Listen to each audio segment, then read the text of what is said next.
Good evening, I'm here.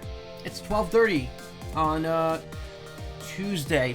Frig. I thought this was Wednesday already.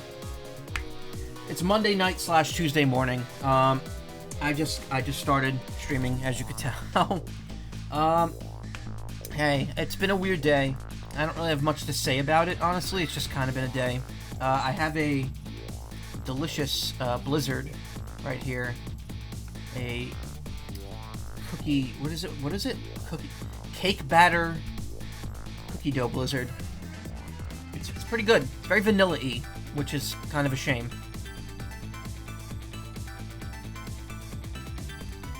Yeah. I'm sorry, I don't got much to say. Let's just jump into Ghost Trick. They're both at the exact same time, so it doesn't matter what we do here. So, we broke Jowd out of prison, and he immediately got caught and got put back in prison. And he got a pocket watch from Cabanela. Lyn has died 3 times now, and we're trying to piece together the mystery of who exactly Sissile is. Jowd seems to know, but he's refusing to say anything about it.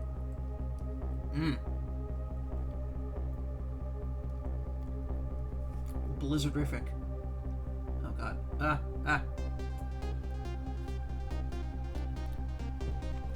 I was expecting more flavor. Just kind of vanilla-y. Whatever, I guess it's topical because it won the Splatfest yesterday. Anyway, now that my assignment to stop the execution had ended in such an unsatisfactory way, I decided to go see Lyn at the Justice Minister's office. I'm sorry, I'm having a really hard time voicing stuff today, so you're gonna have to just deal with the flubs. Detective Jowd's story about this other murder weighs on me heavily. Should I tell Lyn about it? I just don't know.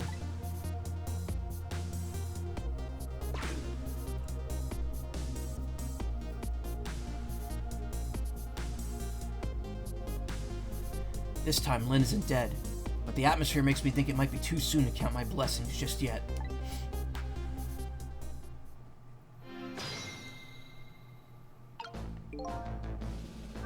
I'm glad Lyn isn't dead, but what in the world is she doing? And again, do I really want to know? There we go. I can hear myself a little bit better.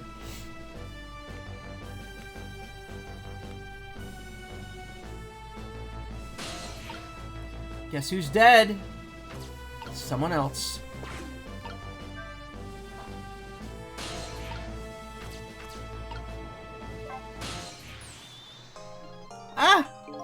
What kind of greeting is that?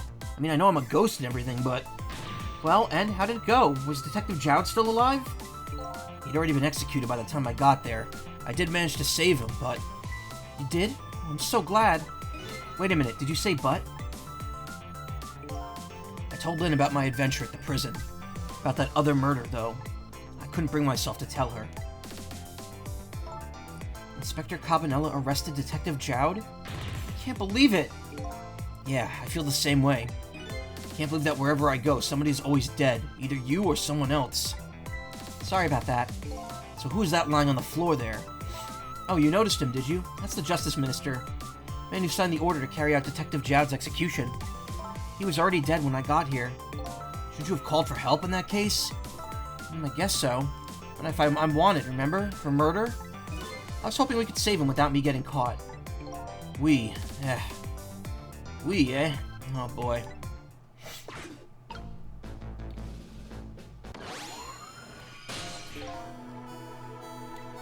Hey, can you hear me? He's dead, but he still seems to be unconscious. Could you rescue him now while he's still unconscious? Instead of talking to him, I bet it'll be faster just to see what really happened for yourself. Yeah, I bet you're right. Back we go then, to 4 minutes before his death. Rewind.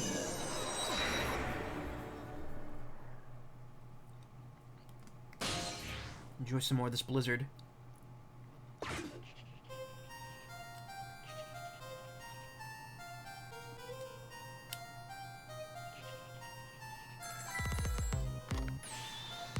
Emma!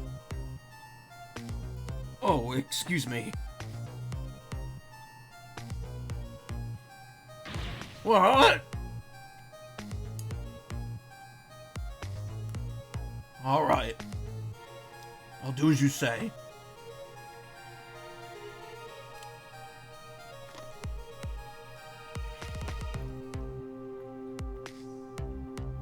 This is terrible.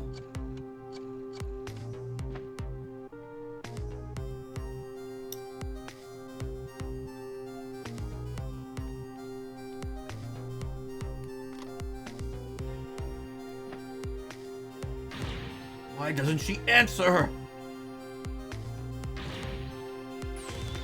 Ah! Ah! Ah!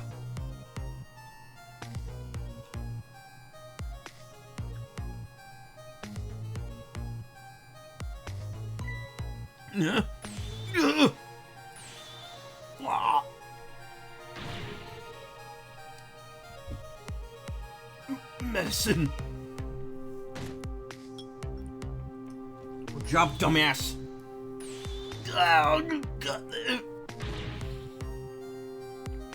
Imagine if you were that sick that your medicine just... like, you have to take medicine immediately to save your life. Water. I guess there are medicines that activate extremely quickly, but, like, I feel like him taking it while he's having a heart attack wouldn't save him. Unless it was aspirin and he was trying to, like, chew it to make the heart attack stop a bit. I don't know. I'm just talking out my ass because I'm not really... This is very much a low-effort Monday. I apologize to anyone who really wanted to see this. Which probably isn't a lot because these videos don't get a ton of views on YouTube, so it's like, who gives a shit? I'm streaming to no one. Such a foolish man. Oh, you woke up. He's a contradiction. Contradiction?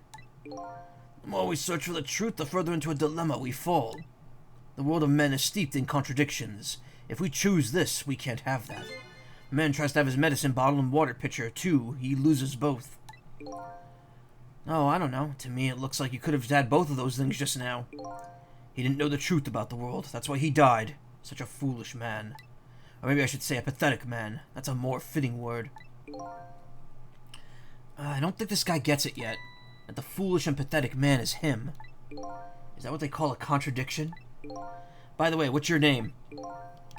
Just call me a seeker of the truth. Sidestepped that one, didn't he?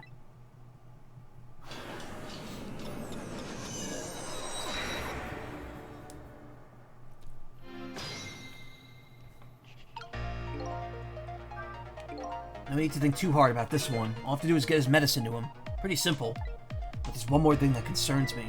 What was that telephone call the Justice Minister got all about? It was right after he took it was right after that his health took an instant downturn. I've never seen such a foolish, pathetic, and strange man. I think you'd better stop there.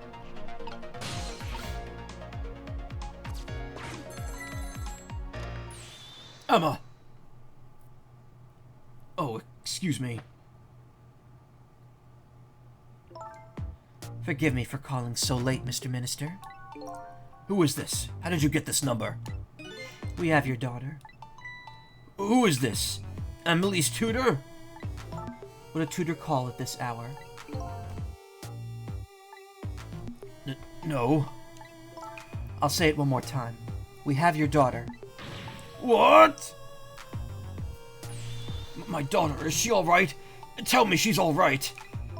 Hear for yourself. Papa, help!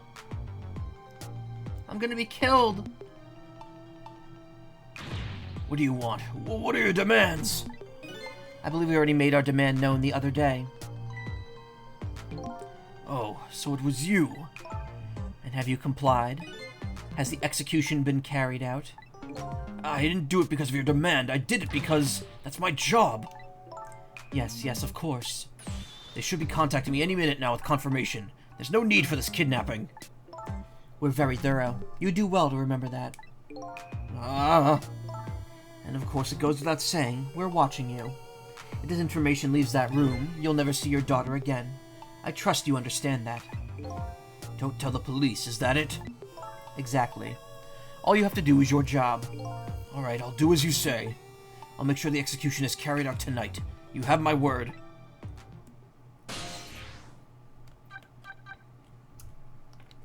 I am curious to see what's going on there, though this probably isn't the right choice. Oh, I picked stayed. Shit.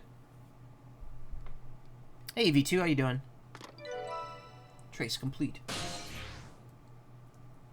YMT 2396. 2369, excuse me. This is terrible. A kidnapping, eh? Once again, I'm not sure what the word means, but it's apparently the cause of the minister's attack. Such a useless man. Huh?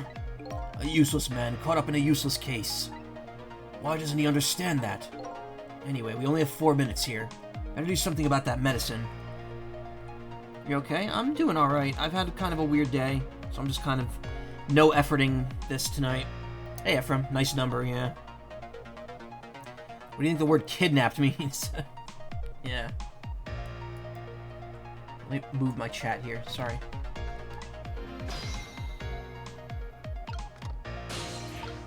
I have to call my wife. I have to see if it's true. Maybe they called the wrong person. This minister doesn't accept the truth real easily. He's morally bankrupt. Okay, now you're taking it too far. His wife won't answer for some reason.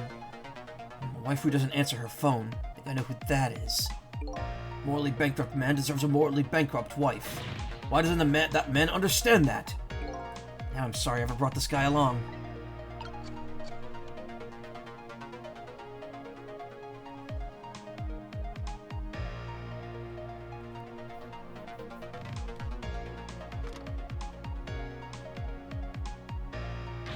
Why doesn't she answer?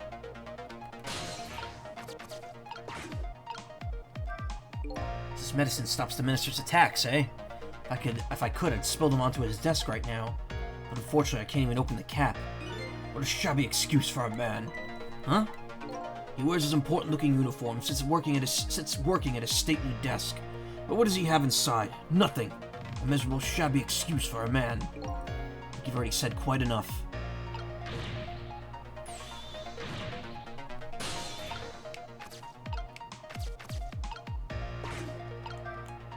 Only he can at least drink some of this water. Too bad he knocks his pitcher to the floor at the end of his 4 minutes. Such a stupid man. Huh? Once water's spilled, there's no getting it back. And knowing this full well, why do people still spill water pitchers?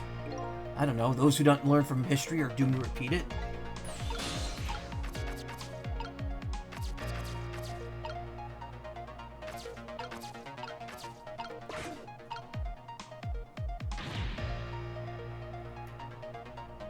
Maybe wait here until he knocks the bottle away, because then we'll be over there.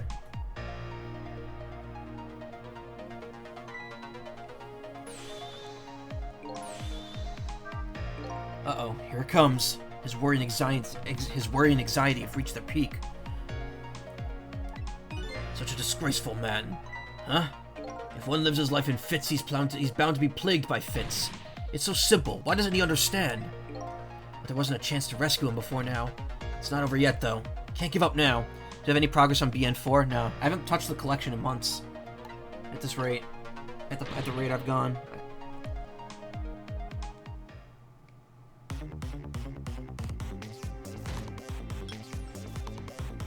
I just have to get this medicine to the minister. Only a few seconds left. It isn't enough time. Such a short-sighted man. Huh? Happiness escapes us just as we're about to pull it in. We have to grab it while we can. Not only happiness, but dreams, love, and hope, too. Clearly someone here is overly naive. Anyway, there isn't enough time to do anything in this state. I think I better rethink this from the beginning. If he could just get some of that water, he might feel a little better. Did he just say something constructive?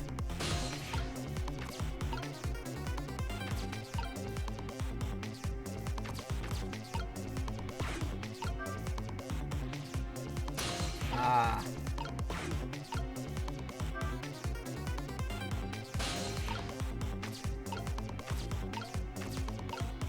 A lot of shit to do over here.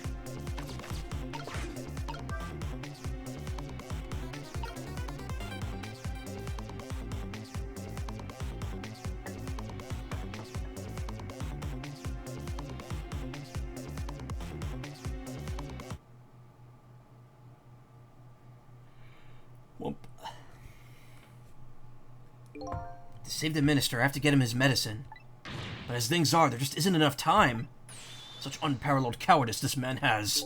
Before I get the medicine to him, I think I have to buy some time first. Guess I better rewind the clock and see if I can pick up any other clues. Now that's dramatic, yeah. Hold on, I'll take a bite of my ice cream.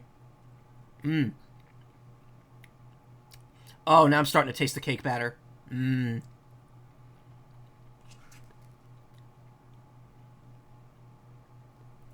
It's like kind of birthday cake flavored, but more vanilla than birthday cake.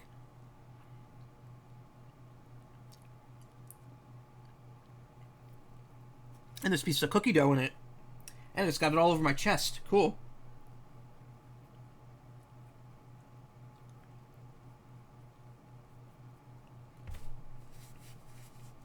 Man, fucking Dairy Queen. It's not Dairy Queen's fault. It's my own fault for being messy. Yeah, it's just called cake batter. Okay, we'll take one more bite, then we'll get going here.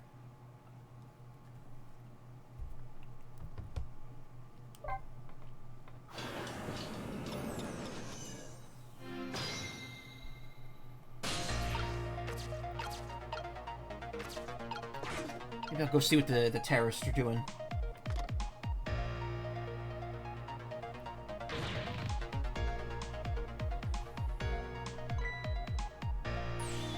Oh, it's after that point.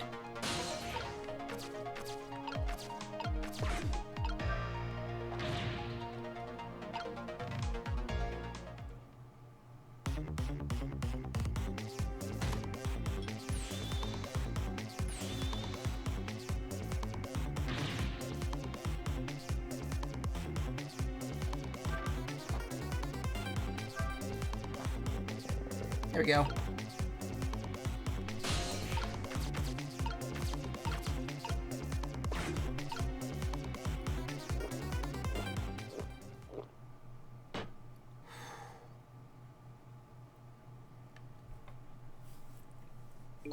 There, that should help. At least now he's had some water. He's still breathing, apparently, but he looks far from recovered, unfortunately. Such a wishy-washy man. Huh? He can't make up his mind whether to live or die. That's how he lives his life.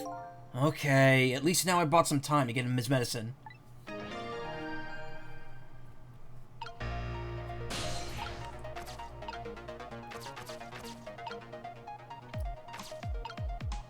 Why are the dead like this? I don't know. Good question. So what happens now, exactly? The minister's fate has changed, but the situation still seems the same. I can't move anywhere now. Did I miss something? I think I saw a path just for a second while the minister was drinking the water. Maybe I should start over from the beginning. Really? Alright, well, what's the path then? Because I actually don't know it.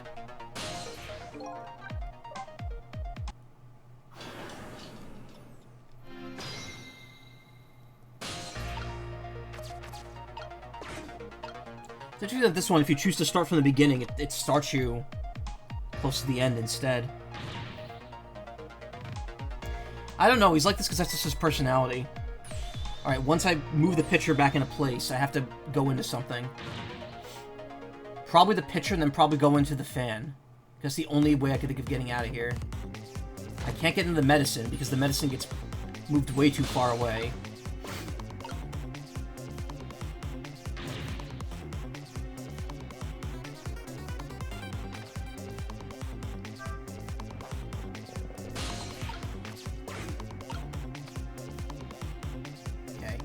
When he drinks, maybe I could get into the... Yeah, there we go. That's the only thing I can think of doing.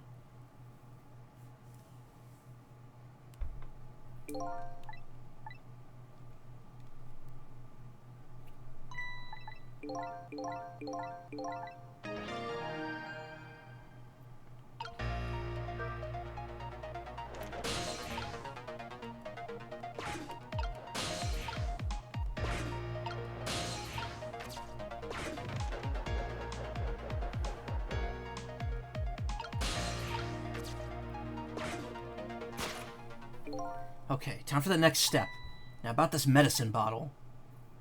The minister's going to make a full recovery. I have to deliver this thing to him. But how's a ghost with no hands or feet supposed to do that? Guess I'll just have to use my head instead.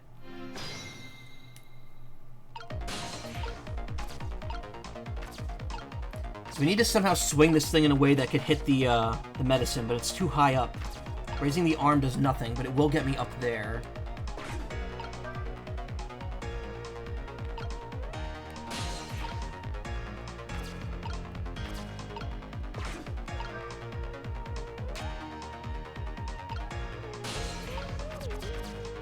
I think that's enough. Nope. That was so close. If the swing had just a little more reach to it, I think I better look for something else.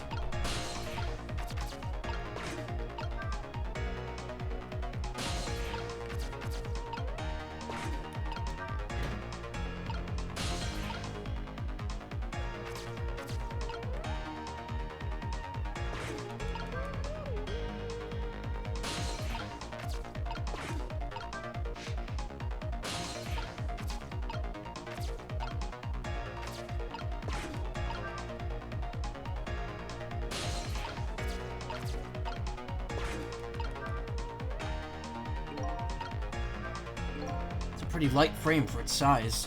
Sure, a lot of things that could fall down in this room. He's a fallen man. Huh? He deserves to have everything come tumbling down on his head. I don't know about fallen man, but your talk about him is like he's your fall guy. But you talk about him like he's your fall guy. I guess the key here is what order the objects are dropped in.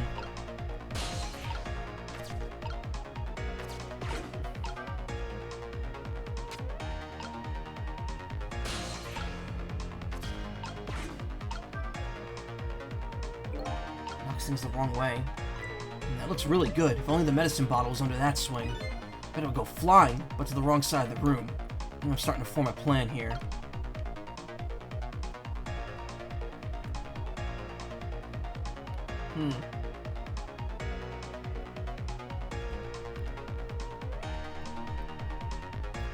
So we need to somehow get the globe over here.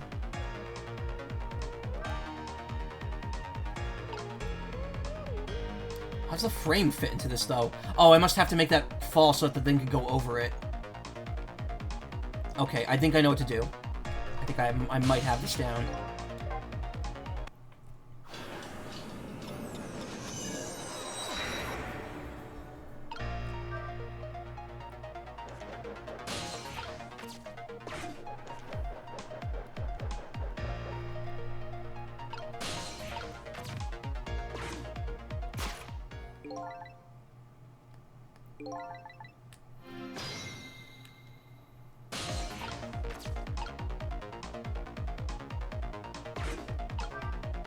Raise.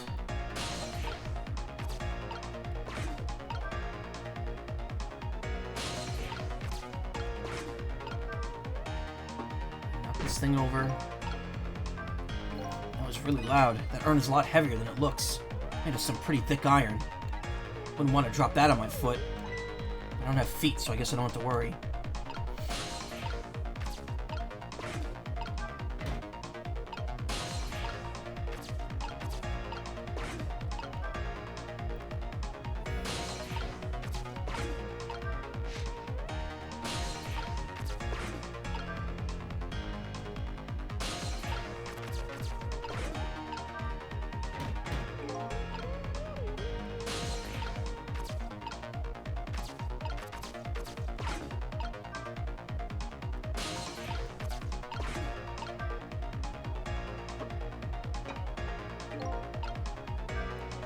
This urn is pretty light. Once an urn is dropped, there's no getting it back.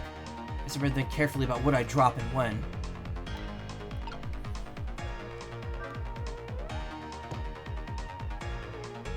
Huh.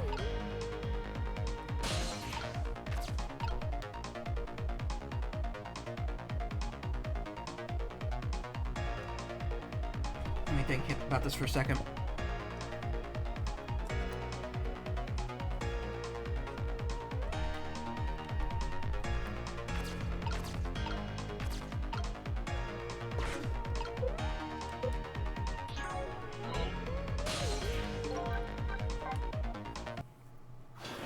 You have to make a ramp in the opposite direction?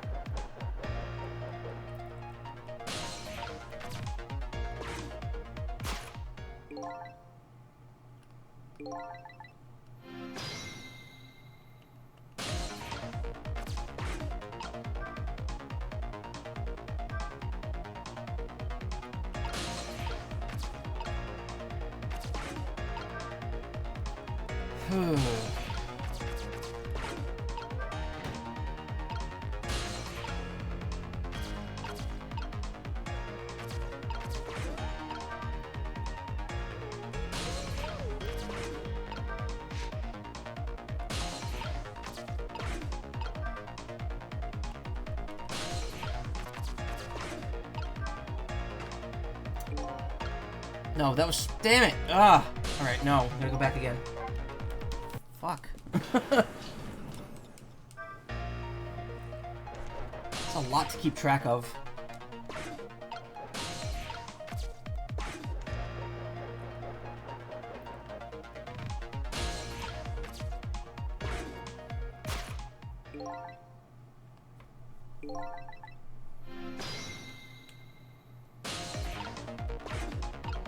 So we need the other... Okay.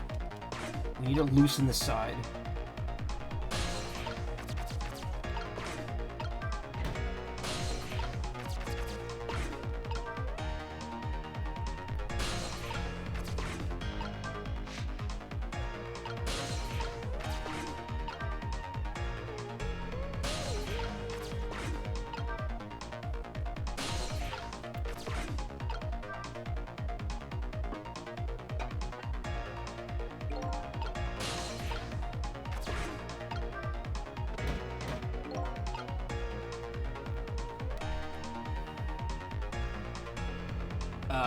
Wait.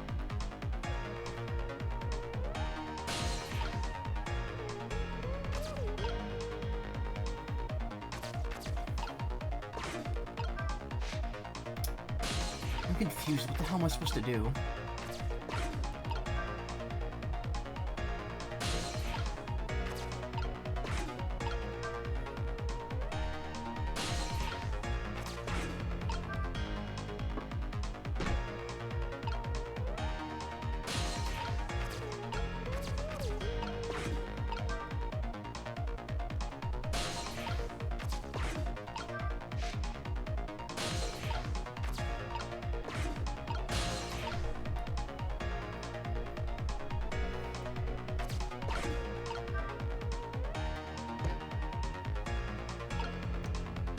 But now it's stuck there. And I can't do anything.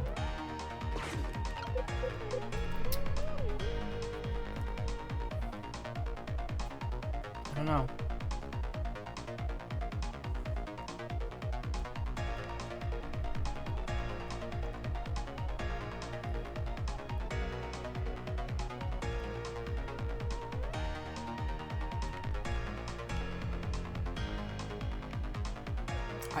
I don't know.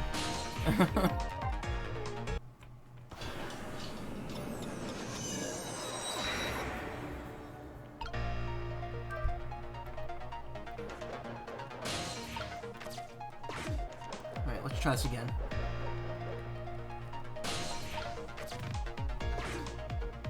We need the globe to roll over here, I guess.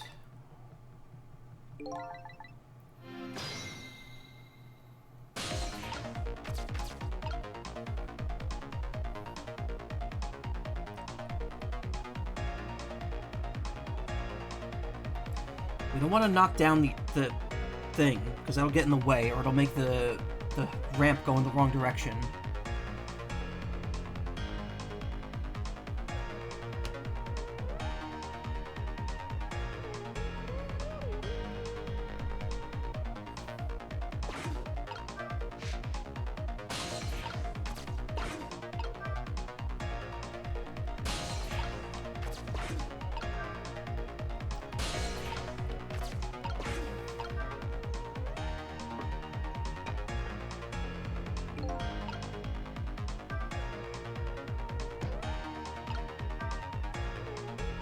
Oh, we can't make it go past that.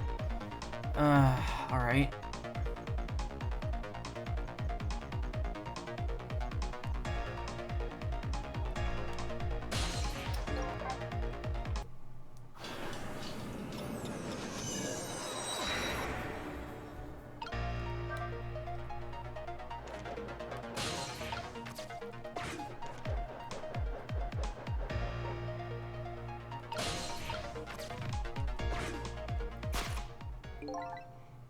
Just gotta think this through here.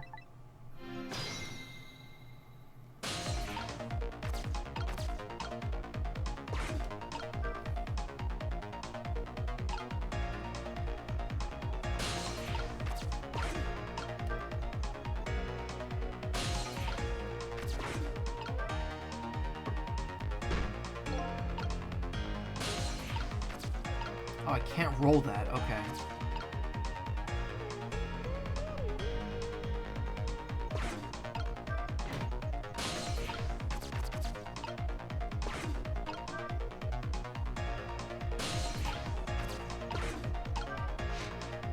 Clear the Jumping Poltergeist challenge. Unlock the song Jumping Poltergeist. Okay.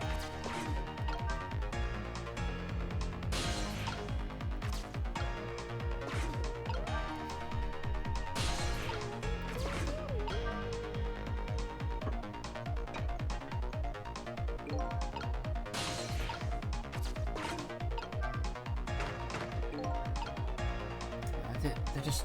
Damn it.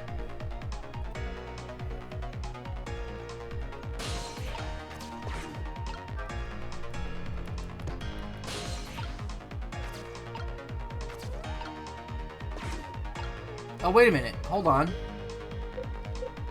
What? I can't move it. It's supposed to roll. Come on. It should roll back, and then I should be able to... Well, no, that would hit in the wrong direction. Damn it.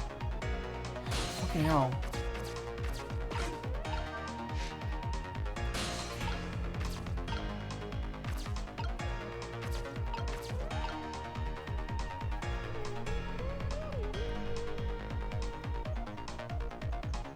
Well, there was some way to get the heavy side on the right.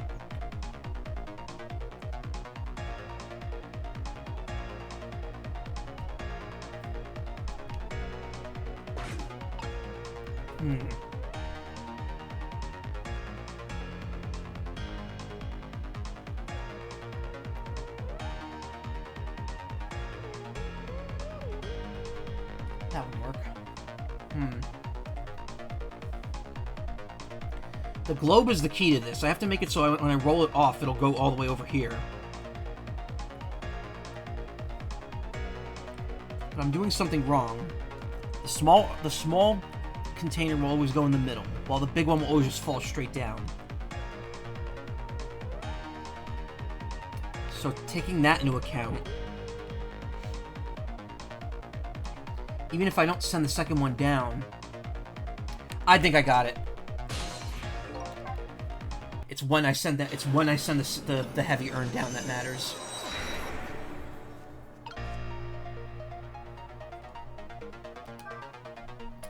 Let's do this. Oops, wrong button.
This. Rocket. There we go. And slice.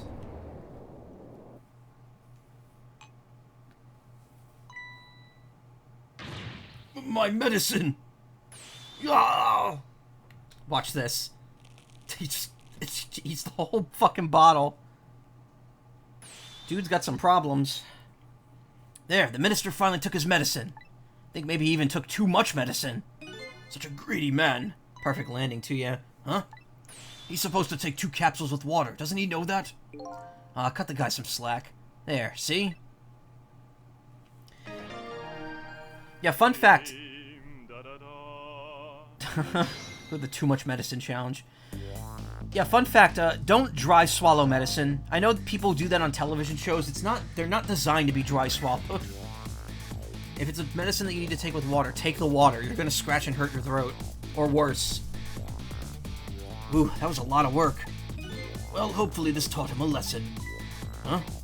He greatly underestimated his dependence on his medicine. I hope he learned something from this experience. First, know yourself. Ha! That is the key to everything. Jar Jar's the key to all this. I think you need to listen to your own advice. Anyway, let's go back to the world of the present.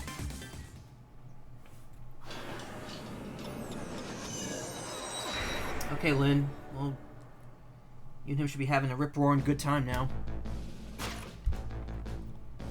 And so the Justice Minister is now back to life, but the furrows on his brow are even deeper now. And apparently our Lady Detective is the present cause of those furrows. Look, Detective, he was sentenced after a fair trial, and the man himself wants to be executed. But there was no evidence. All they had was his own confession. But it was no ordinary confession. It was a confession of an esteemed detective. Stay back! I told you I don't want anybody coming near me. Mr. Minister, please listen to me. I might be able to gather new evidence in that case tonight. What? So please, just give me a little more time. I just got a call from the prison. Your death row convict apparently just escaped. Unfortunately, after all this time, it seems he now wants to dodge his punishment. But when he's apprehended, his sentence will be carried out. Tonight. No. No. When the sentence was handed down, you were against enforcing the death penalty. So why did you sign the order all of a sudden? Well, I was simply performing my duty as Justice Minister. That's all there is to it. Chance time. Alright. Ah.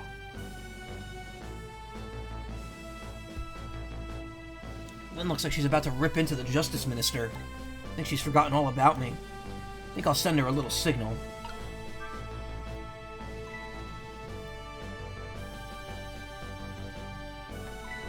Sissile, there you are. Sounds like the minister's being very stubborn. That's right, he is. Maybe we shouldn't have saved him after all. Wait, how would you know about that? You weren't dead when we did this. You wouldn't have memory of us altering that fate. If you're not dead when the fate change happens, maybe it's just because she has a core, so she just knows when it's happening.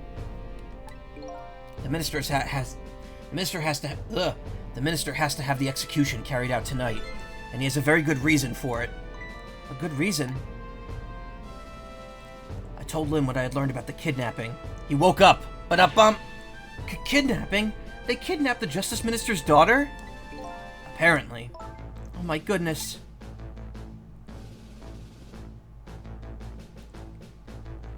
But still...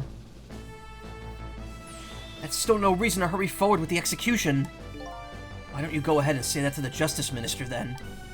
Oh, the poor man. I hate to do that to them. Him. Oh, by the way... do you think you could carry me?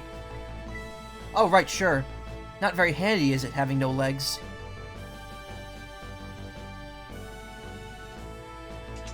Of course, she takes the whole sword instead of just the ball.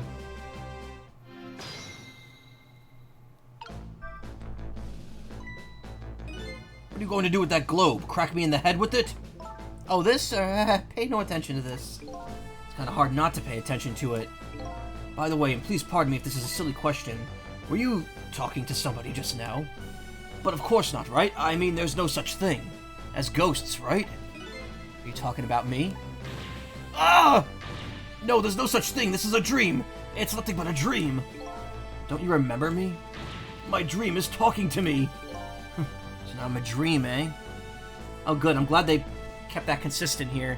I was like, he should be able to see him since he recovered his memory during the ghost trick. Mr. Minister, we know about your daughter. She was kidnapped, wasn't she? And if the execution doesn't take place tonight, you won't see her again. Your medicine! Medicine! Oh,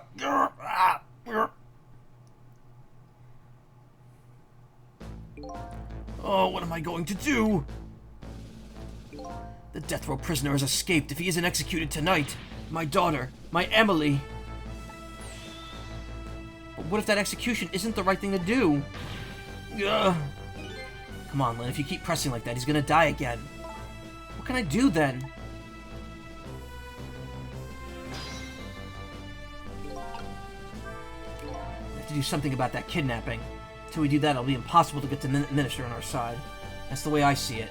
I think I'll start by gathering info on the kidnapping, the only way I know how. Don't you think there's something fishy about this kidnapping thing? Fishy? I mean, the demand is to carry out an execution that was already set to be carried out. Oh my god, the style system is broken. All this time grinding team, yeah. That's shield style. Oh god, in Battle Network 3, yeah. That's what sucks about using Buster Max on everything. You're guaranteed just to get shield style all the time. It just seems like the throwaway style. Why is this spoon in my face now?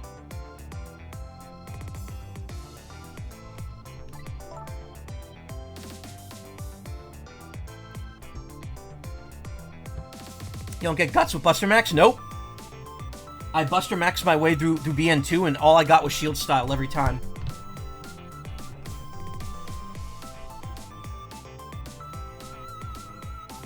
Sorry, a little mucusy. Just like the Minister said, there's no need for such a kidnapping. You might be right. Are you talking to somebody again? No, there's no such thing. No such thing. I'm a realist. I'll never believe in them. Not in the existence of ghosts, not in this escape from prison, and not in this kidnapping. This realist is running away with several real facts. At high speed, too. Anyway, let me try and find out more about this kidnapping. After all, I know where the kidnappers are. Oh, that's right, you have their telephone number. I think I'll go see what the kidnappers look like. Oh, it's the exact same thing. Okay, here's a question. If Sissile can't read, how does he remember the phone numbers? We meet again, Mr. Minister. What? I've never seen you before. In any case, I'm a very busy man. If you're a dream, please don't bother me when I'm awake. I'm not a dream. Looks like it's just a waste of time trying to talk to this guy. I think you're right. Stubborn Justice Minister. Please stop speaking ill of me inside my own head.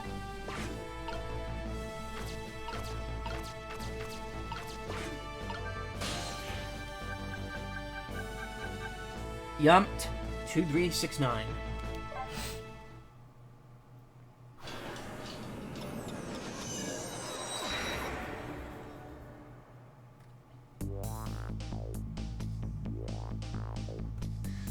Just gonna move on to BN4. No V4 chips for you.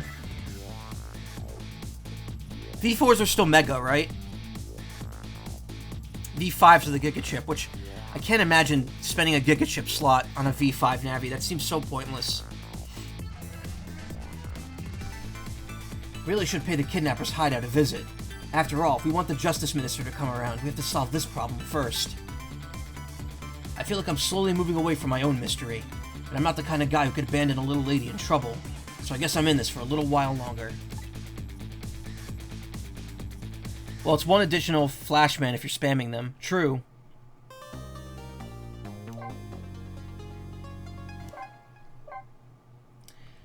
It's like how Battle Network 6, Judgeman Asterisk is a better chip to have in your folder than Judgeman SP, or EX or SP, because it's just such a versatile chip. You could just use it whenever, and it automatically goes through invincibility too, because it's like an ultimate stun. So it's worth having just Judgeman version 1.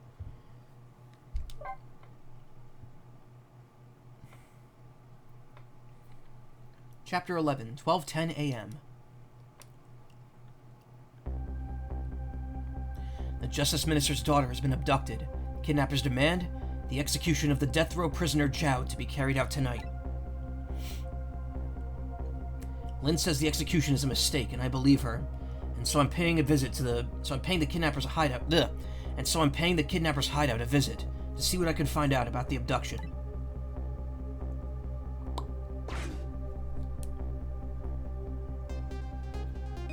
What took you so long? Your instinct was right, Beauty, my dear. They had that restaurant surrounded. Took me forever to shake them, and now my poor bike is ready for the scrap heap. Next time, maybe you should make it a tricycle so you don't hurt yourself.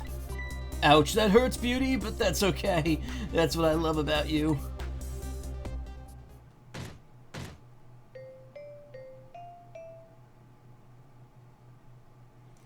They have the same machine there that they had in the basement of the other guy, the landlord.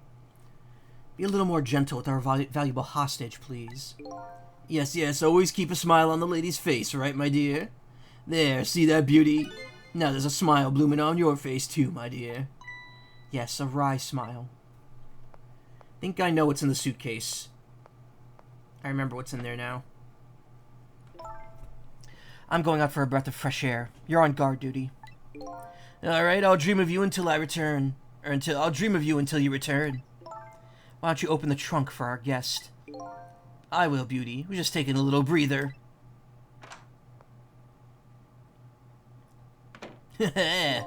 Alright, little lady, let me open that trunk for you.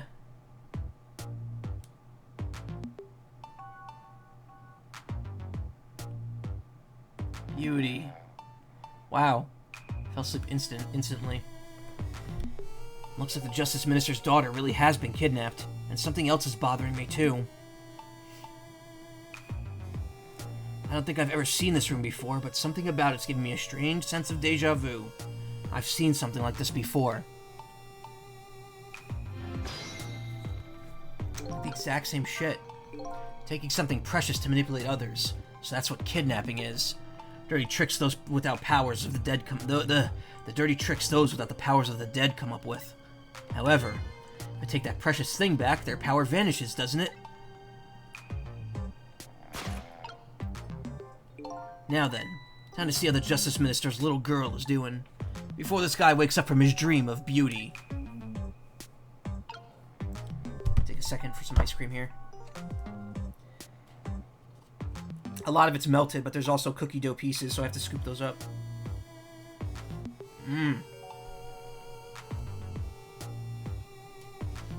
Cookie dough works pretty well with cake batter ice cream. I'm not the biggest cookie dough guy.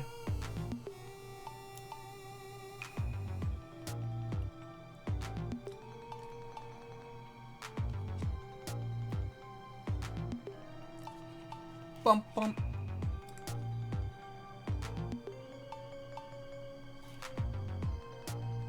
Okay, one more bite.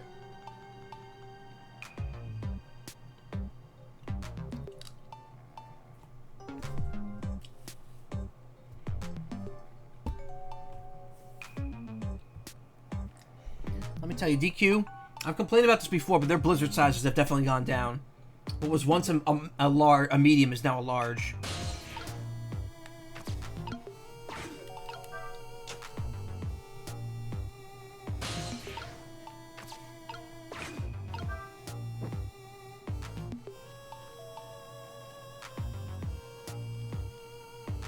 Huh.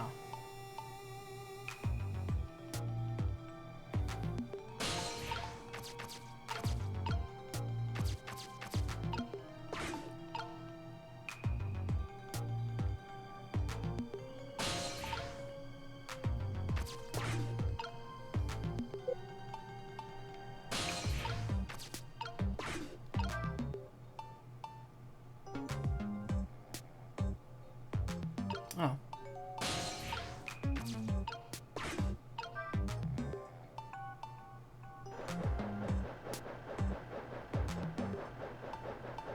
Ball.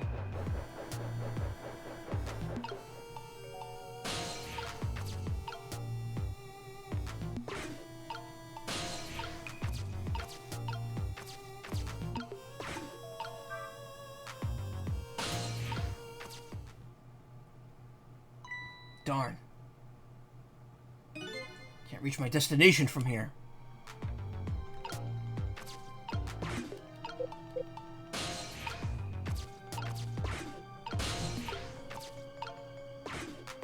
Sconce.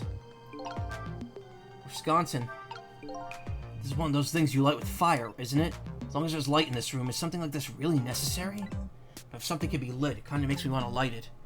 I need another core to reach the trunk and open it. Wonder if I could create a new core.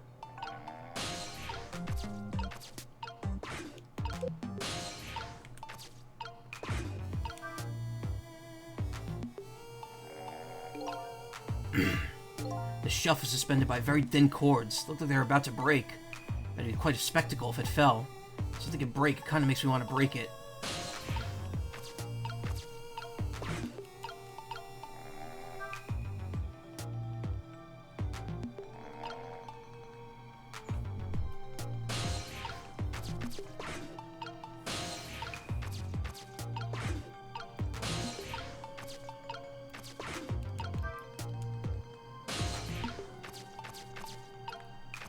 Sissile just really likes breaking things, huh?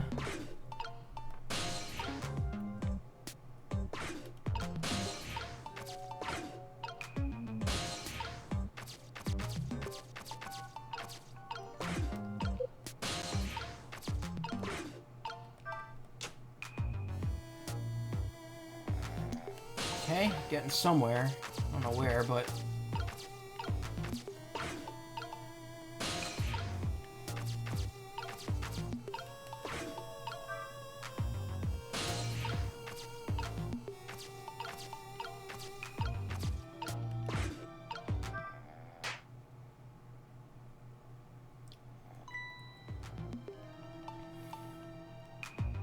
Just my imagination. Just my imagination. That's all he has to say. What an amazingly simple fellow. His room, on the other hand, is starting to look amazingly festive. The question is, how can I use it to my advantage? Cake box.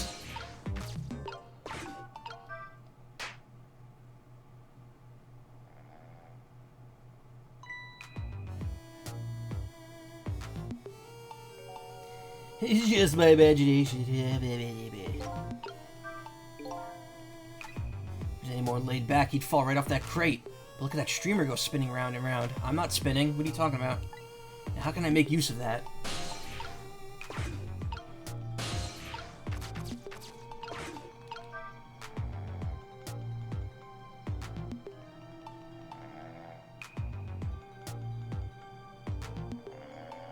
Huh.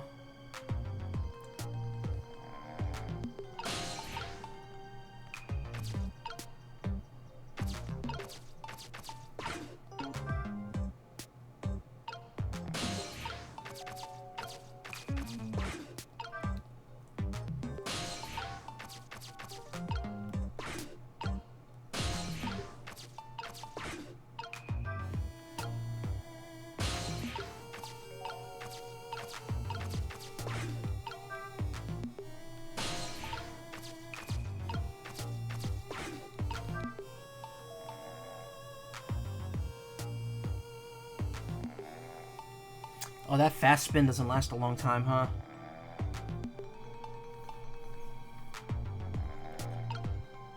Alright.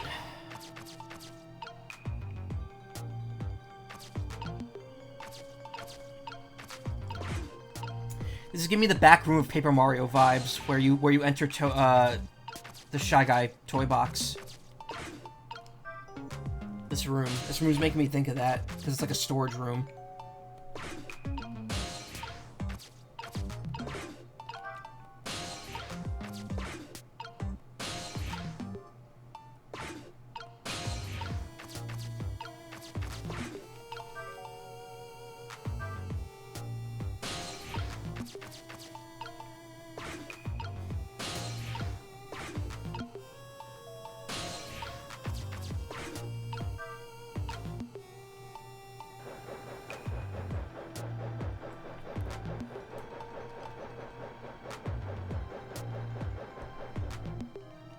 Alright, lasts a decent amount of time. I must just not have activated it before.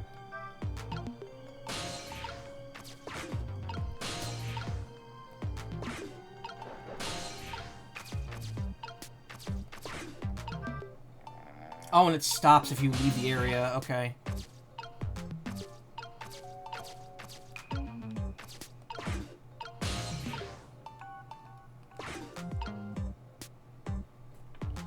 don't really know how it's working here.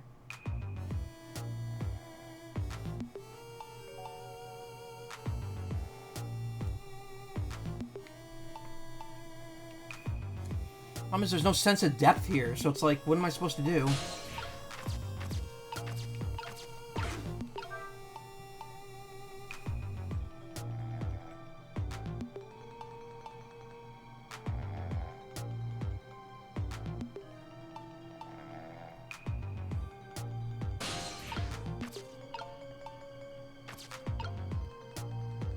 We have to light the doll somehow. I don't know where the fire's coming from, though. That's the problem here.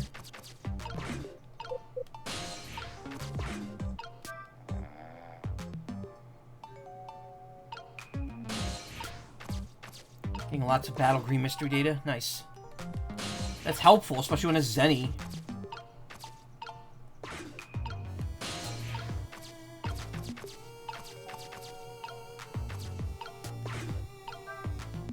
Oh, here we go. Wait. When the flame gets really big like this, for some reason I get the urge to burn something. Fortunately, everything's just out of the flame's reach.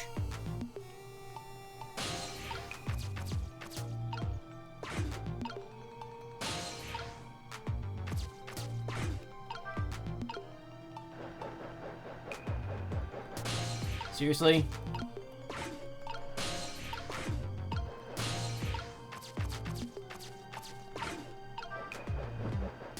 There we go.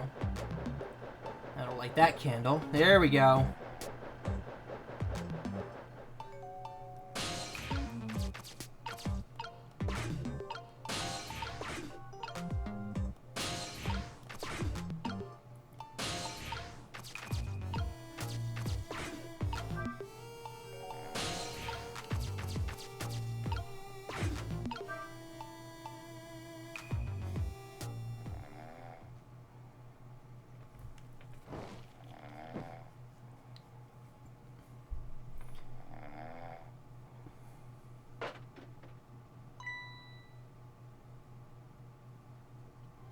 Just my imagination. You don't notice the clock on the floor?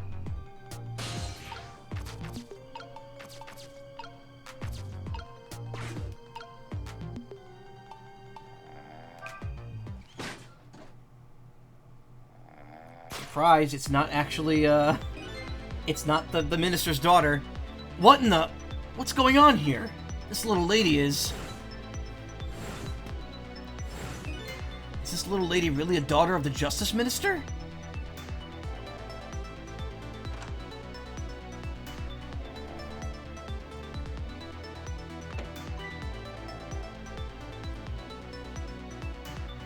Just my imagination.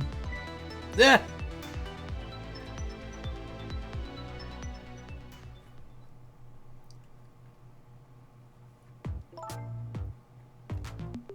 What's with the fun book and juice? Like I said, always keep a smile on a lady's face.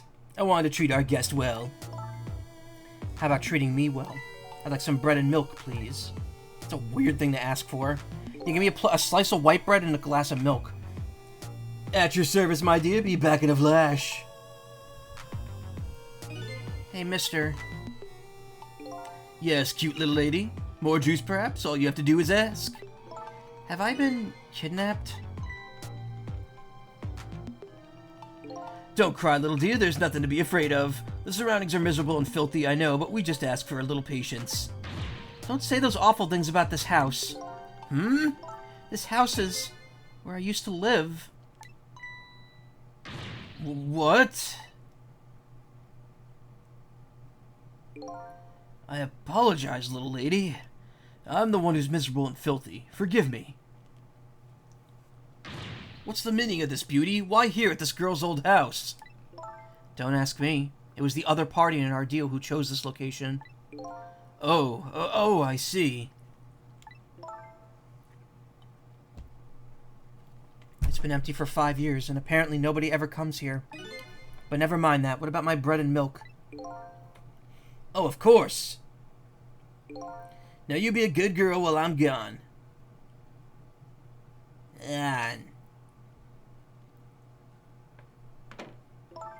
You just read your book and drink your juice. Want to go home? Not quite yet. This dilapidated place was Camilla's old house? What's going on here?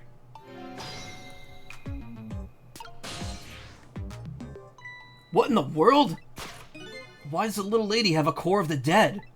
When I helped her out at Lynn's apartment, she didn't have one. So that must mean... she must have died sometime after that? And it also means... somebody else must have saved her. I better ask her what happened. A book. Wonder what the little lady is reading tonight. An exciting adventure story, maybe? Although she's already getting quite a bit of excitement for one day. Who's there? Oh, wait a minute. Is that you, Missile? Missile! I'm sorry. I'm not Missile. My name's Sissile. Sissile? My name is Camilla. Camilla. So it is her. I knew it. What happened to me? What is this place? I can hardly tell the poor little thing this is the land of the dead. The land of the dead? Does that mean I'm dead? Darn, I forgot there are no secrets in the ghost world. You can relax, you're not dead. It rhymes, yeah, Sissile and Missile. But this isn't the first time you've been here, apparently. Really? I don't remember. Wait a minute, maybe I do remember. Sort of. You do? Looks like she doesn't remember being saved very well. So there's some other dead person out there with special powers, eh?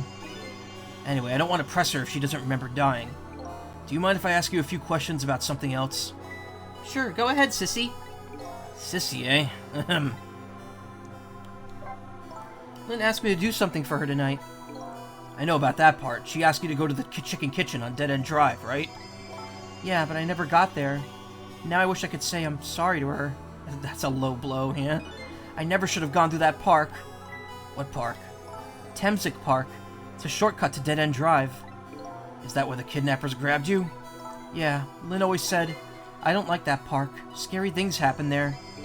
Temsic Park, eh? What am I going to do? Lynn's going to be mad. She is. How come? Because I left it there. The music box in the park. That's right, the music box. That music box was hidden in the apartment.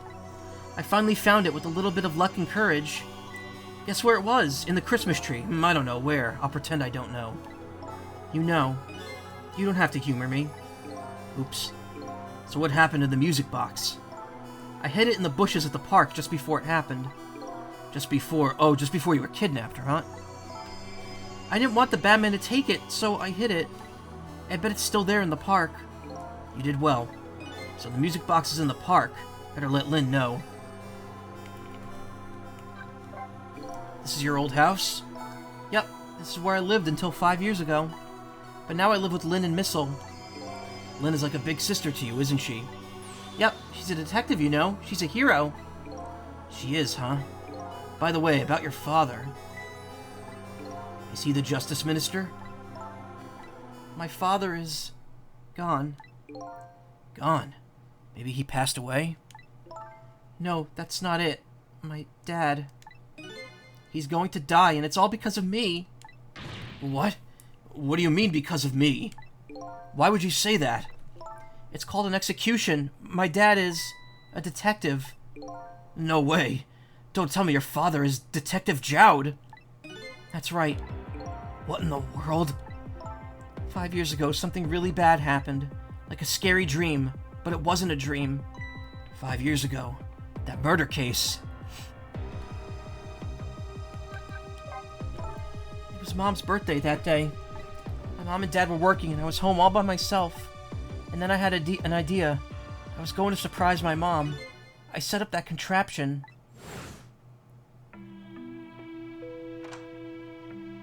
I'm home, Camilla. Why is it dark?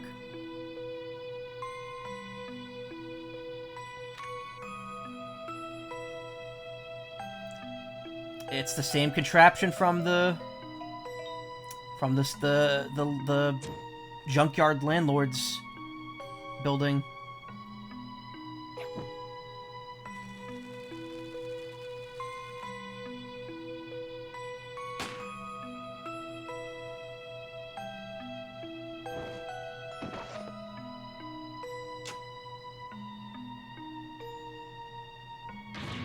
Mom!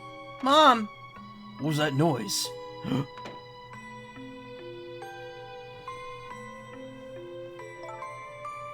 still can't believe it happened. It wasn't supposed to work like that. I know that contraption, and I know how it was supposed to work. Party poppers and a cake. A birthday message.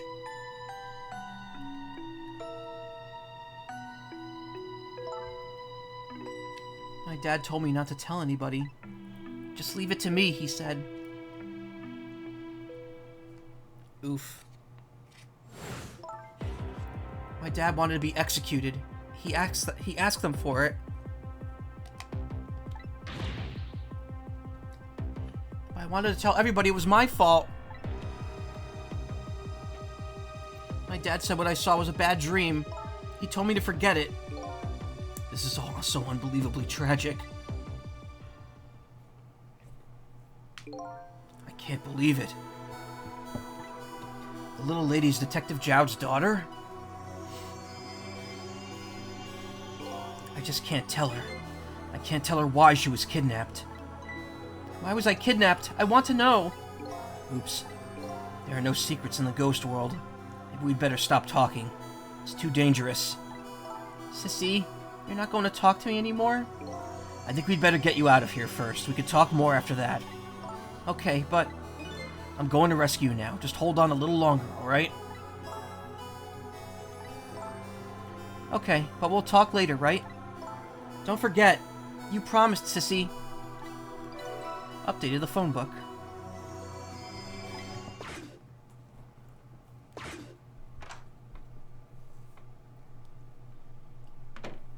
What took you so long? I traveled the entire town in search of the finest bread and milk for you, my dear. But it's late and all the shops are closed. We're leaving this place right now. What? But he's not here yet. If we couldn't meet at the restaurant, aren't we supposed to meet here? Yes, and he's the one who chose this location. I don't like this one bit. We have to run around doing all this extra work, all for the sake of his deal. Be quiet. It can't be helped. This place is too dangerous. I told you, my sixth sense is very strong. Alright, as you wish, beauty. I feel it. I sense something here in this room.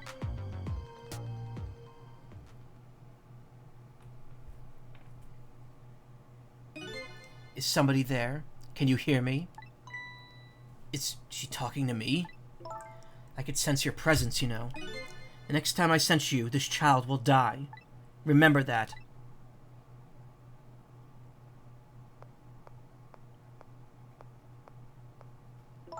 Alright, we're leaving.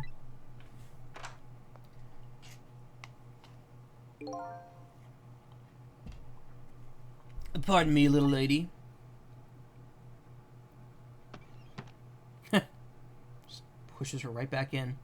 That juice probably spilled everywhere.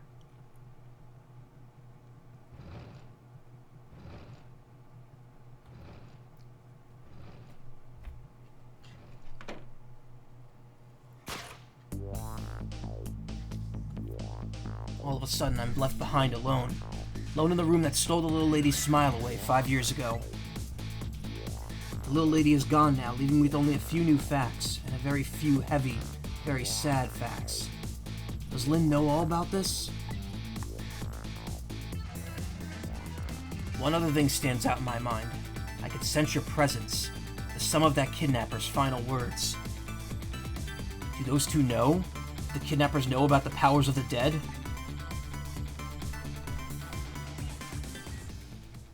Really, a whole chapter? Yeah, it was.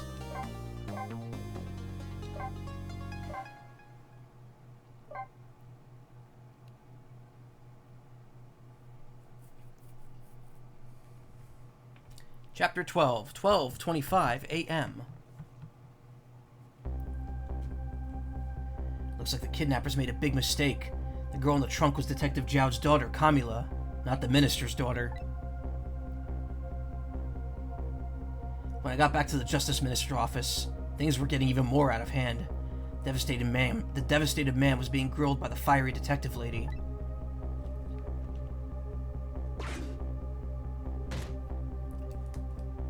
I told Lynn about what I'd found out about the kidnapping, and it wasn't the Justice Minister's daughter who had been abducted. The kidnappers had been holed up in Camula's old house, and that they sensed my presence and were already gone. But Camula? Why do they have Camula? Her father isn't the stupid old Justice Minister. I think the stupid old part is a little uncalled for. Looks like the kidnappers made a mistake somehow. Poor girl, kidnapped for the ransom of her own father's execution. It's just too much.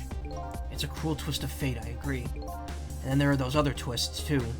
Like the kidnappers winding up and using in Camilla's old house as their hideout. There's no way it could just be coincidence.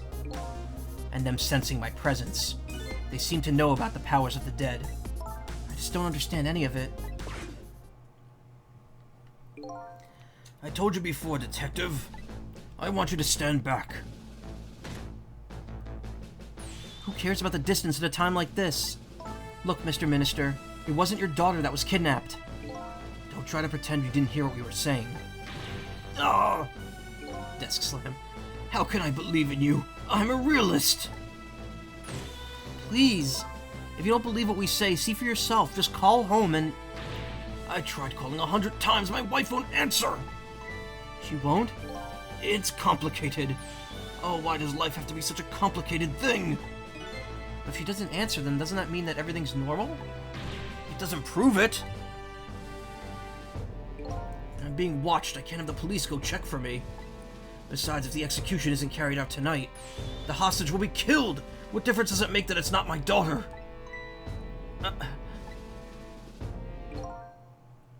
Woo-wee, that's quite a pickle, Mr. Minister. Quite a pickle.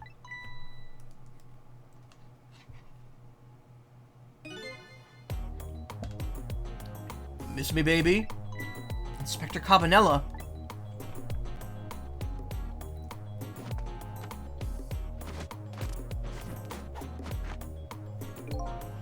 I have a little report for you, Mr. Minister.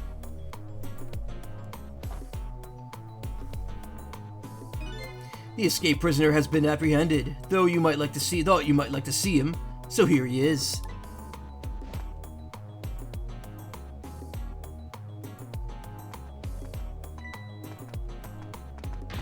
Detective Jowd? I'm sorry, I tried. I know that you're innocent. I just can't prove it. I'm so sorry. Lynn, please, don't apologize to me. Ah, the beautiful love between a teacher and student. It brings a tear to my eye.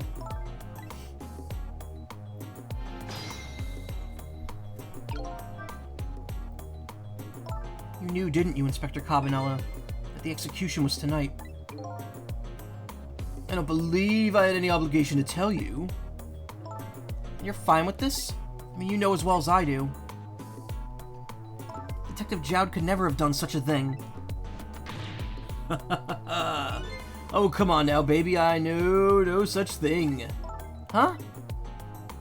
I know two things to be true and two things only. One, he was given the death penalty, and two, he tried to escape.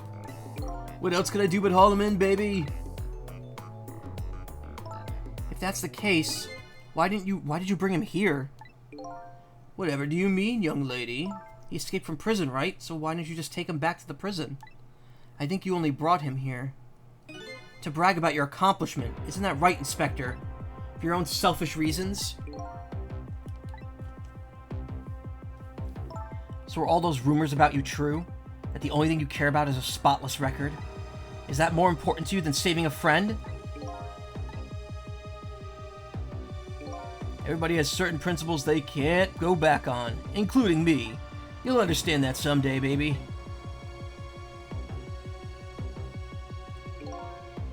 That's enough, Lynn. Excuse me. But Detective Jowd, I'm a death row inmate who escaped from prison. This is how it should be. But...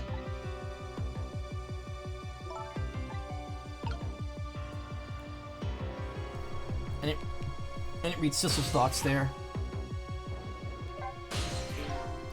My poor Emily, is she alright? Actually, the girl who was kidnapped is named Camilla. Why is a dream talking to me in my head again? Wait a minute, Amelie? Could that be the Amelie next door? Yes, I think so. Wow, I didn't know the Justice Minister lived next door. No, not me. My wife. It's, complicated. Yeah, I bet it would be. It's hard to admit she left him. Minister's wife ran away on him? Maybe they grew apart with him being so busy? Yeah, I bet you're right. Please stop gossiping about me inside my own head.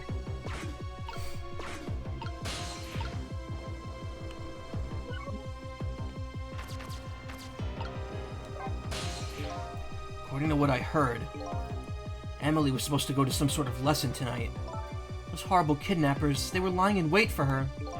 But Emily didn't go out after all. She couldn't. She had a fever. Huh? And so the kidnappers grabbed Camila by mistake instead? Apparently, Amila and Camila are about the same age. Kidnappers must have gotten the two of them mixed up. It's my fault.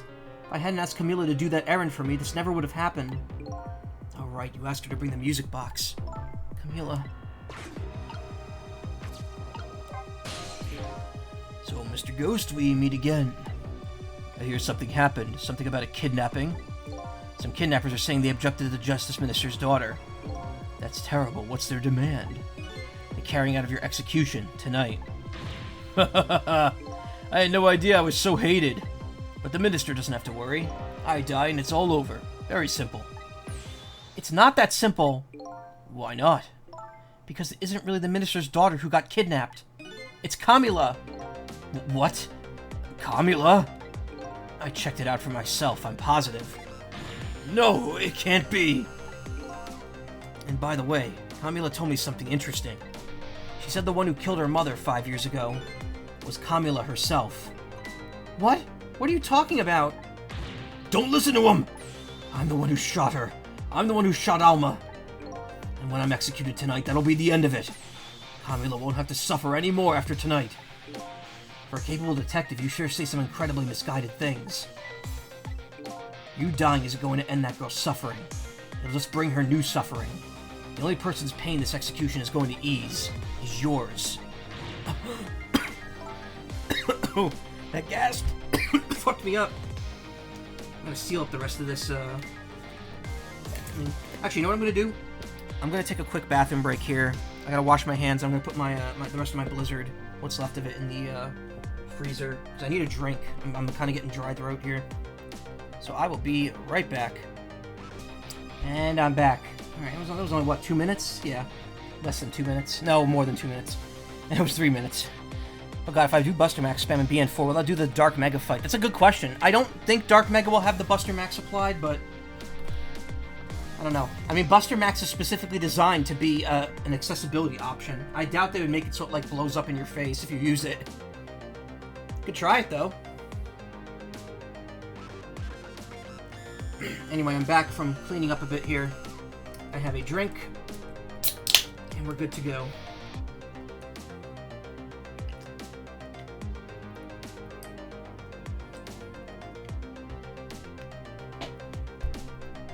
Is it true? Camila said. Why don't you tell us what you know? To be honest, I still don't understand what happened that day. It was my wife's, Alma's, birthday. We came home from work and she went in first.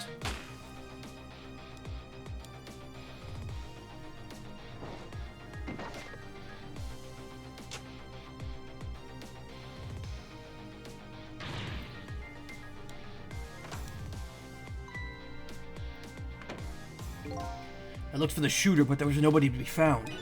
There was nobody there besides Alma and Camila, just the two of them. So the little lady's mother died right in front of her. Oh my, that's so horrible. Camila told me about it. She was crying. She said the contraption she made did something it wasn't supposed to. Made an impossible move. An impossible move? Camila was a quiet little girl, but she was good with her hands. She was a little genius at making elaborate toys and contraptions. But there were two very strange points about that contraption. The first was, of course, the firing of that gun. Right, there was an antique gun I'd had on display for years. So it wasn't part of the little lady's original design. Of course it wasn't. It was supposed to be a surprise for her mother's birthday. And the other strange point was the movement of that Cupid. Cupid?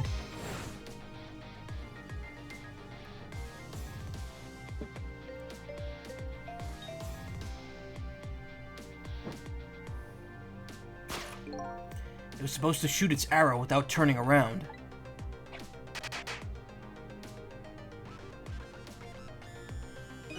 Somebody made a change to the contraption's design, and then manipulated it. I don't know what to say. I didn't have the time to think things through then. All I knew was I had to protect Camila. I made a small adjustment to the scene and turned myself in. Adjustment to the scene? What kind of adjustment? The gun, of course. The gun, eh? Come to think of it. Excuse me. There was no gun there, just a picture hanging on the wall. Of course not, because I secretly switched the gun out of that frame with the picture. I didn't believe what she told me about her contraption, but one thing was for certain. That gun was still smoking. So the gun really did shoot Alma. I hid the gun before I went to the police. You hid it? I put it in a wooden box and gave it to a certain detective. What? You mean? And that detective still thinks it's a music box. Yes, a little smoking gun. So that's what was in the box, huh? I got a different murder weapon ready to give to the police. My own pistol. And I did a few other things to make it look good. I won't go into the details. When I was all done, I turned myself in. It's been 5 years since then. I stopped thinking about it. I shot Alma. There's no other explanation. That's what I've convinced everyone of, even me. But tonight you showed up and gave me an explanation I never would have thought of before. Powers of the dead, right? That day in that room, powers that I didn't understand were at work. And if that's the case, it clears up all the mysteries. Maybe not all. There are a couple of other people who know about those powers. Is somebody... Okay, we read this already.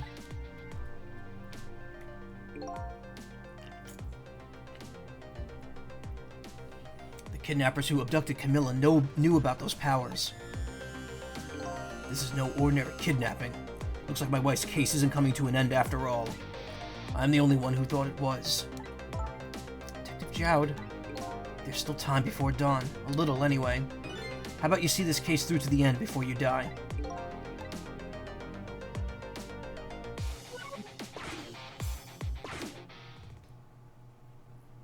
Detective Jowd, is what you told us just now true? Yes, of course. In that case, there's still time. Still time? Time to solve that case that started 5 years ago. You didn't do it, Detective Jowd. And of course, little Camilla didn't do it either. So the true perpetrator is still out there, and I'm going to prove it. For Camilla's sake.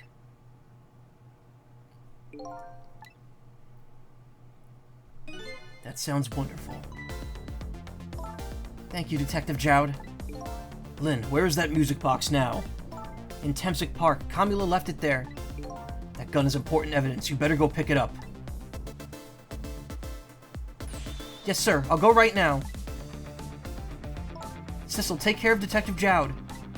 And do something about the kidnapping so we can get the minister on our side. And yet again, I have to say, easy enough for you to say.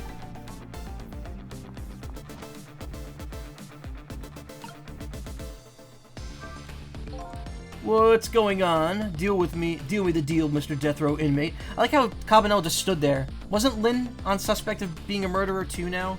And Cabanel just let her leave? Little change in plans. My daughter's been kidnapped. I can't just go off to die without doing something. But you're in our custody, don't you forget. Back at the prison, everybody's waiting for you with a special seat just for you, baby. I guess we better prove my innocence on the double. On the double, is it? You sound so determined, my old friend. I want to save Camilla in more ways than one, and that's all there is to it. I see, my old friend, in more ways than one.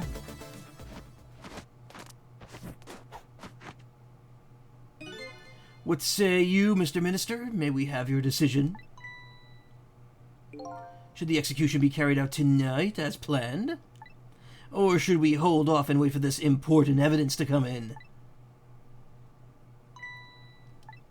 The order still stands. Bring the prisoner back immediately and resume its enforcement.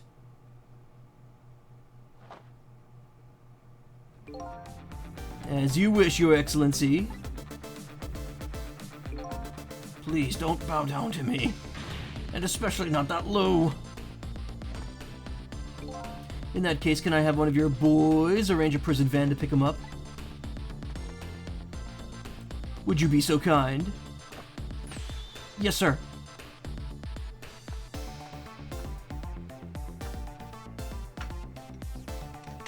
Convenient chair out of nowhere. The van should take about 10 minutes, I'm guessing. Your escape tonight was brilliant. Will you show me another miracle in these last few minutes of yours, Mr. Death Row inmate?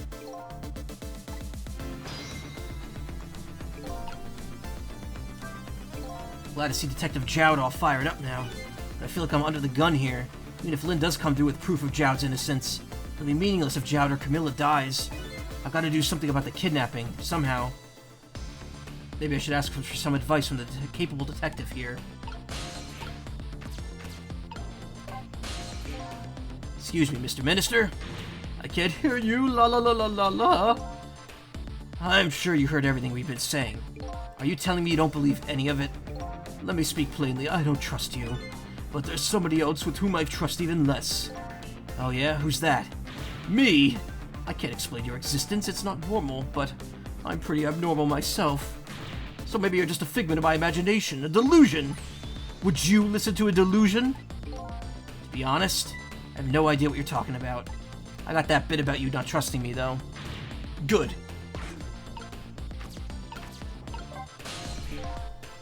Most likely the minister won't stop the execution. Not as long as there are any small chance his daughter was the one who was kidnapped. But she isn't the one, I'm sure of it. Well, it would be great if we could prove that to the minister. Prove it? How? Doubt his wife is ever going to answer the phone if we call from here. If we call from here, right? But a telephone works in both directions. What are you saying? What I'm saying is only family members can solve a family problem. Hey, Mr. Ghost. Yes? I have to admit I don't like depending on others. But you're the only one who could change this situation. Gee, Detective. For the past 5 years, Camilla is the only thing that kept me going. I can't go meekly into the chair now. I hate to ask this, but would you mind saving me? I'll try. The key to getting to the Justice Minister to stop the execution is his wife and daughter. But is there a way?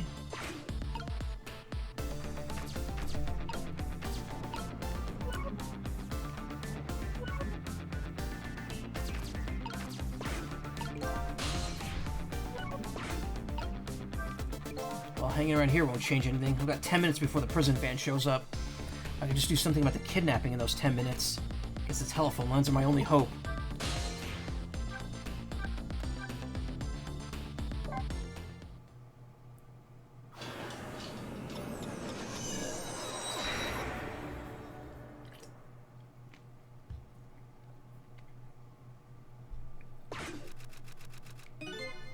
Just as I thought. This little girl's safe in her bed.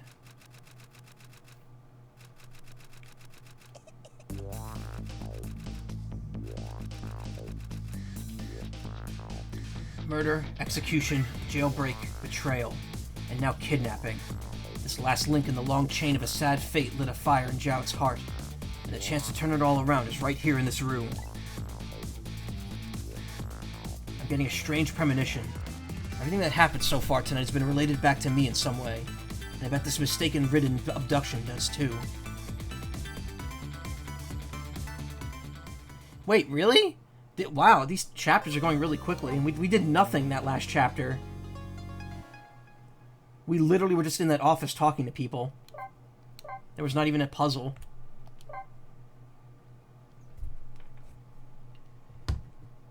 Chapter 13. How many chapters? There's 18.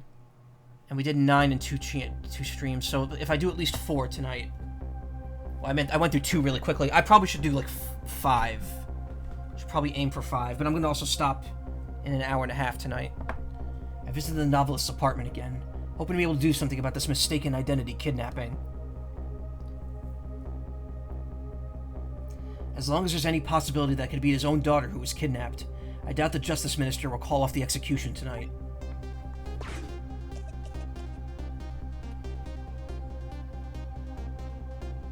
The key to dispelling the Minister's doubts is now in bed, coughing, and I need to use this key before that prison van arrives. To pick up our death row inmate.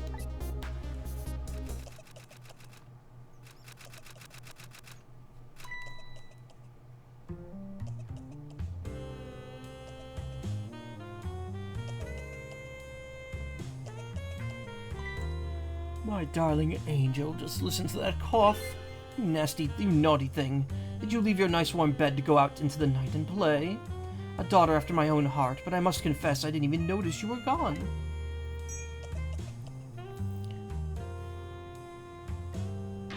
I didn't go out to play. I went to buy Papa a birthday present. He said he wanted a new lighter. But that's no reason to go out this late at night. My fever finally went down. I could barely move before that. But now look what it brought you. Your fever is now worse than ever. Here's to the feverish passion of my darling angel.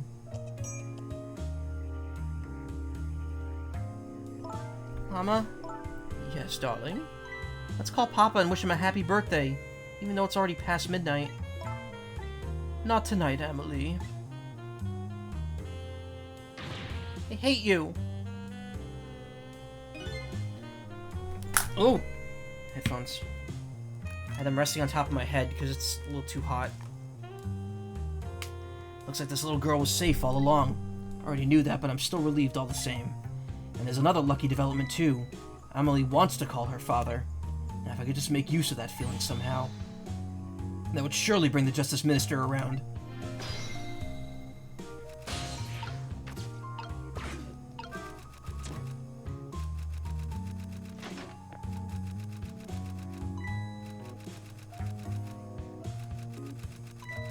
Phone.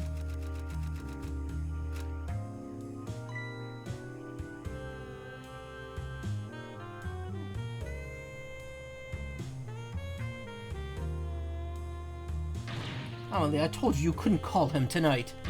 Why not? Listen to me, Amelie. Your father's about to make a big mistake. I want him to reconsider. What do you know about it, Mama? He's the one who's the Justice Minister, you know. And all you do is write weird novels.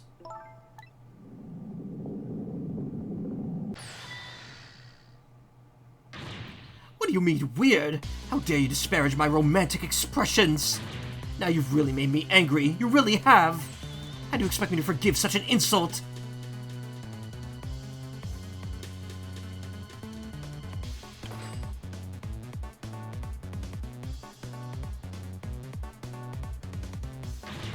I hate you. Great family.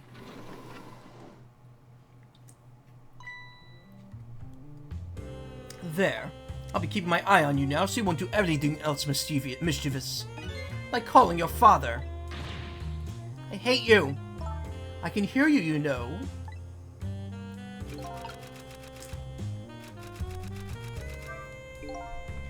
Whew, what a pair. I don't know what this family's issues are, but I do know I have to do something about this lady so Emily can call.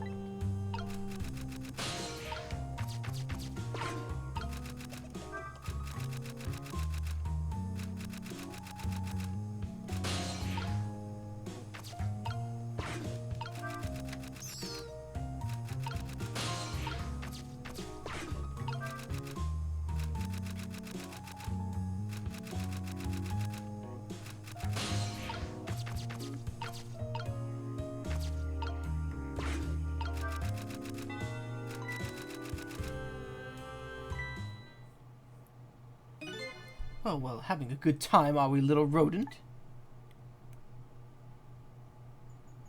Sweet dreams! Did you fancy the vintage, my whiskered friend?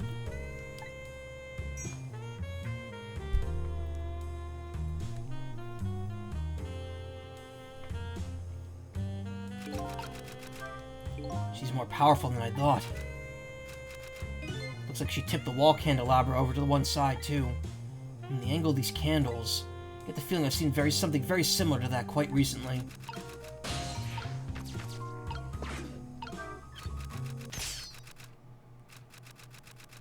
Oh no, I killed the rat!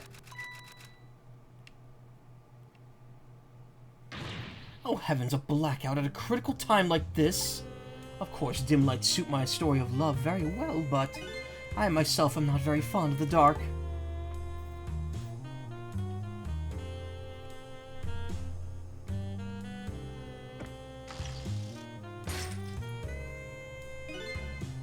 This chandelier just narrowly missed the back of my head. I love the thrill of romance, but I don't need these kind of thrills, thank you. Of course, she lights the match with her ass. Jesus.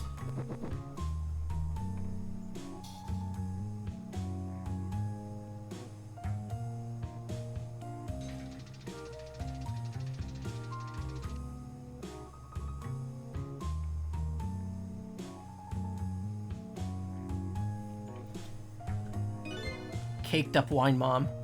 Ah, what a wonderful atmosphere. Perfect for a clandestine meeting in the dusky twilight. I don't exactly know the situation came about, but I think I owe that rat an apology. Rat seems to be unconscious. And now that the room has changed into this, maybe I could use it somehow. Hoist.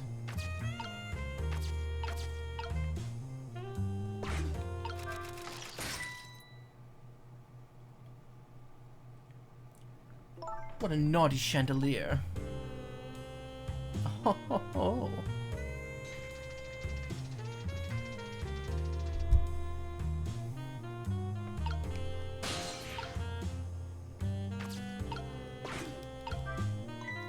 Liddy's dictionary. Wasn't this on her desk before?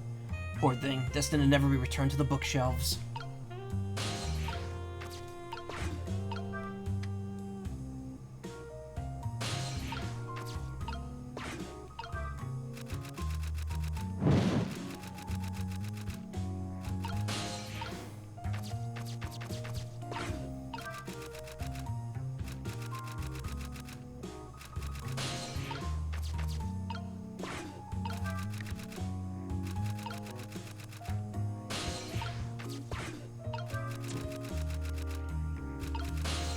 A lot of fire tonight. Better not put the lamp out right now and only pour oil on the flames of anger in the lady's heart. I want to give Amelie the chance to use the phone. I have to think of a way to keep her mother out of the way.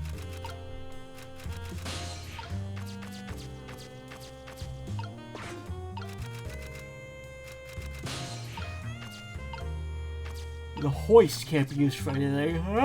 Excuse me.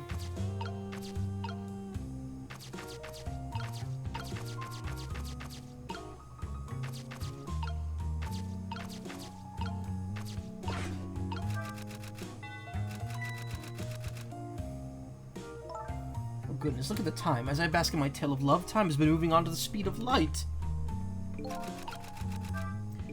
So even though she's immersed in love, she could still hear this, eh?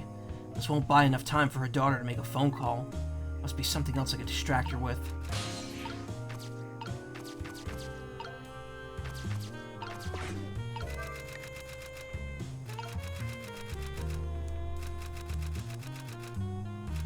Doesn't look like she's gonna throw anything out.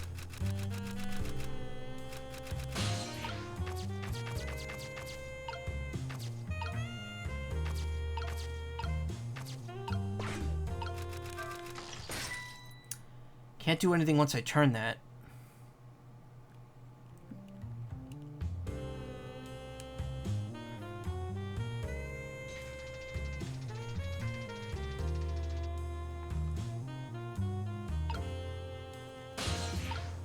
Can't go in her glass, so that's pointless. Don't think I can get any of the stuff over at the edge.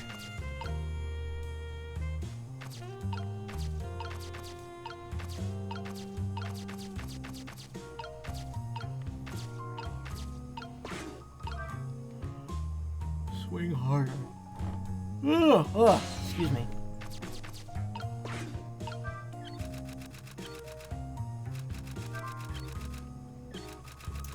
Valve does not seem to do anything.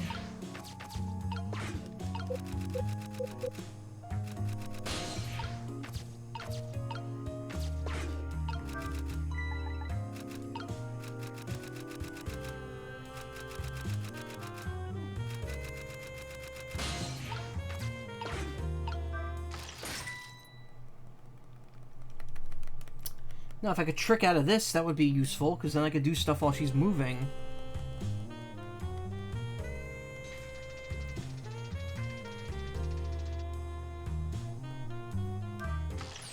Oh! I could do it before she gets back. Okay. Such insolence.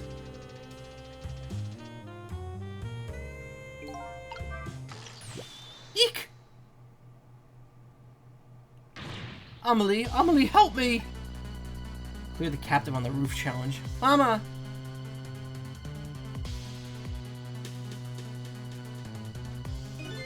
Such insolent spirit of justice moment, yeah. I'm sorry, Mom. I'm too dizzy. I can't get up. I'm afraid I can't help you right now. Haha. Here is to meet the weakness of my darling angel. Chandelier's on there tighter than her wedding band. She won't be able to escape on her own.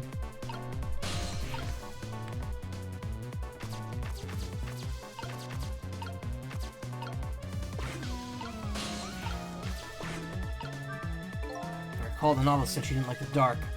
Don't want her thrashing around any more she has already. Better not put out this lamp right now.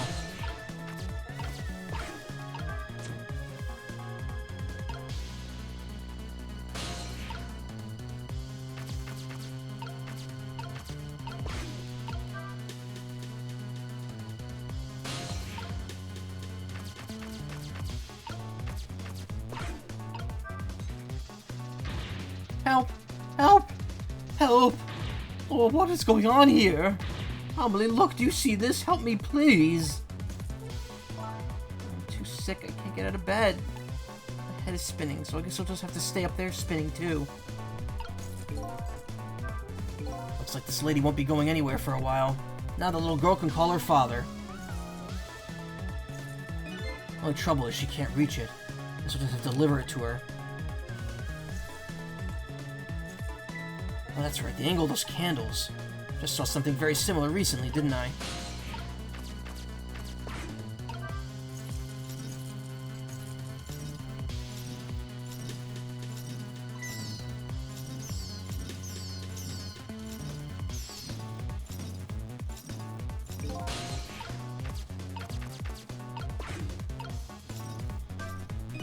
Now I really owe that poor rat an apology.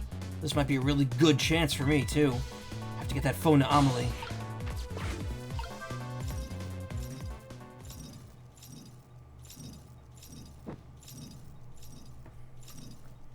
Incredible.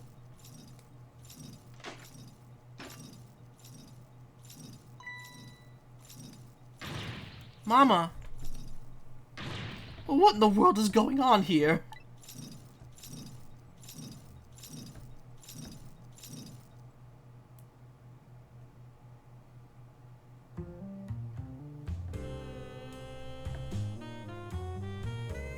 Oh, goody.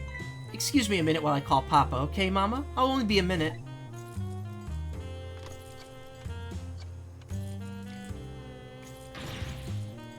Ah, don't you dare, Amelie!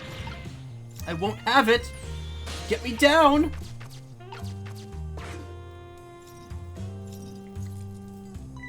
Hello, Papa? Oh, Amelie! Is that you? Of course it is, silly. What did you think? But I heard they said you were... No, never mind. It's nothing. Silly old Papa. Happy birthday, Papa! Birthday? Oh, right. It was my birthday today, wasn't it? I'm sorry we couldn't celebrate tonight. Thanks to mean old Mama. Oh, your mean old Mama. I mean, your mother. Oh, what is she up to right now? Well, she's certainly up all right. My stubborn mother is kind of tied up at the moment. Get me down! She needs to be taught a lesson for causing us so much trouble. No, Amelie. I'm the one who was wrong. Huh? Could you tell your mother I'm sorry? What do you have to be sorry about? I was just about to make a terrible mistake. But it's all right now. Oh, okay. You're still young. There's a lot I can't tell you right now. The job of Justice Minister is very complicated, you see. Okay. But just remember, you're always the most important thing to your mother and me. Did you do something naughty to your mother? If you did, I want you to apologize. I don't think I did anything. But okay, I'll apologize. That's a good girl. Okay, Papa, have a good night. I love you. I love you too, Amelie.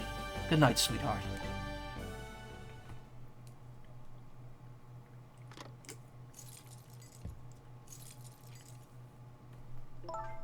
Mama? I'm sorry. My goodness, why the sudden change? I guess I was wrong about you. I didn't understand. Oh, Amelie. I thought all you ever did was write these weird novels. That makes me a little sad. Papa said the job of Justice Minister was complicated. Yes, your father's job is very, very complicated and difficult. That's why I couldn't talk to you about most of it. But you're right, I shouldn't treat you like such a little girl anymore. You're growing up, after all. And I promise to stop calling your novels weird and try actually reading them. What? Oh, maybe you'd better wait until you're a little older for that. Okay. So, Amelie, if you're feeling a little more charitable toward your old mama, do you think you could let me down now? You know, I would love to do that, but I'm just feeling too dizzy and sick right now.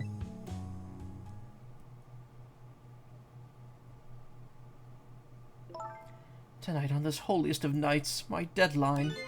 Looks like the only thing pressing on me will be this chandelier. Here's to Papa and Mama's darling angel.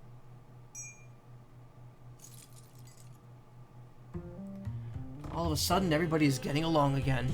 Such an abrupt change. Can't understand it. Is this what family is all about? In any case, the situation has changed dramatically now. Just hope the mysteries of me can be cleared up as quickly as the furrows on the minister's brow. I don't know where Camila is, but at least now the Justice Minister's doubts are dispelled. I think I'll go back to his office where everybody's waiting for the prison van.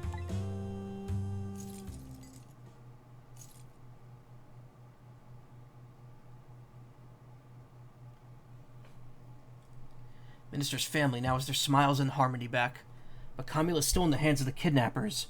I decided to go back to the Justice Minister's office. Surprisingly, the minister's brow was just as furrowed as ever, quite unlike a father who's just quite unlike a father who's just quite unlike a father who's just learned his daughter is safe. He seems to still be in the depths of despair. The atmosphere in the room is very different now. It seems to have an air of unfocused anxiety. Get the feeling something big is about to happen.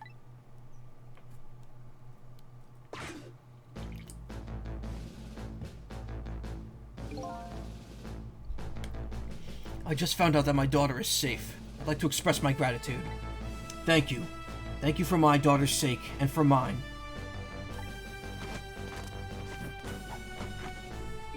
No need to thank us, Mr. Minister. It was nothing. You didn't do anything. What did he do? But one question. I can't help but notice your daughter is safe. And yet you still look unhappy. How about a little smile for us? Of course, there's still the matter of the other kidnapping victim. But is that really the only thing that troubles you, Mr. Minister?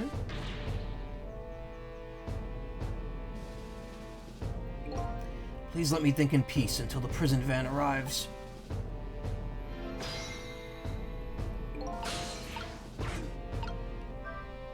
Wonder if Lynn is at the park yet.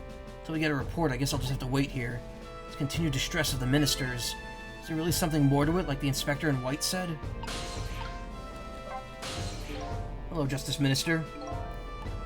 How about you finally admit I do exist? That thank you I expressed. That was meant for you. You're a ghost, aren't you? And you have the power to control and manipulate people, don't you? No, I don't have that kind of power. I can't control you. We've actually known you for quite a while now. But I had no idea they were the powers of the dead. Of ghosts. Known about what? We knew about the existence of somebody who could control others. A manipulator. What's this? That's why your execution order caused me so much anguish, Detective Jowd.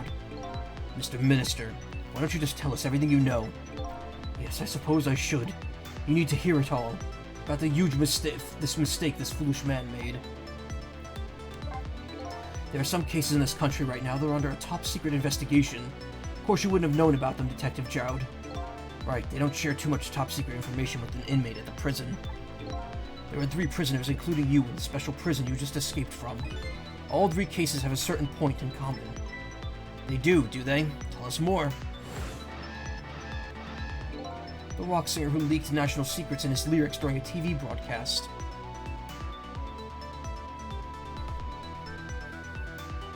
The curry-loving fellow who took the chief commissioner hostage at the Metro Police Department. Neither of these men had a motive for their crime, and both of their crimes were impossible. Impossible? The curry lover had no way of knowing how to infiltrate the commissioner's office, and the rock singer had no way of knowing the national secrets he leaked. The Special Investigation Unit submitted an investigative report on them to me. They concluded that these men's criminals were not of their own volition. But how could that be? The theory the unit came up with was the existence of a manipulator. A manipulator, huh? That's when the special prison was established as a facility to research that theory. Some unknown power has been at work. These past several years, Inspector Cabanela has been studying these cases. He has he? Manipulating somebody into committing a criminal act. According to the inspector, the first case of its kind was a locked-room murder involving our nation's best detective. Are you trying to say I was manipulated somehow into shooting Alma? I appreciate the theory, but unfortunately, I don't recall being controlled by anybody. It's just not possible to manipulate another's behavior like that. My powers certainly don't work on living creatures. That's what I thought when I first heard the theory too. However, I was seriously mistaken, and it proved to be a big mistake. What? Minister's mistake. You mentioned a mistake. Could you tell us about it? I suppose everybody in here has the right to know. Alright, fine. I'll speak out loud so Inspector Cabanela can hear this too.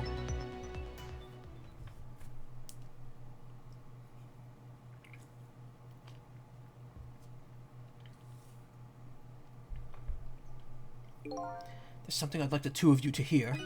It's about a mistake I made. Inspector Cabanela, when you first made that report about a manipulator, I'm afraid I didn't believe it at all. Impossible, I thought. Perfectly understandable, Mr. Minister.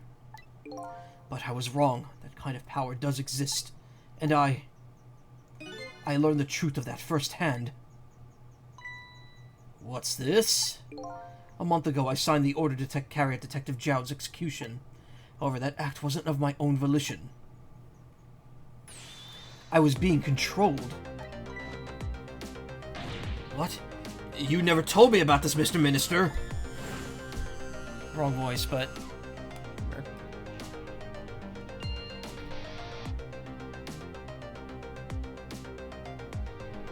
What's going on? This document, what am I doing? No, I mustn't sign it.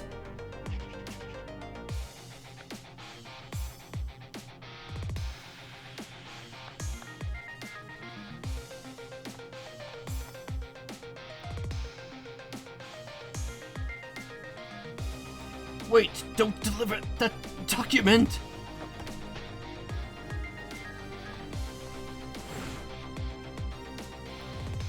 That's when it started. That's when all my fear, despair, and suffering began.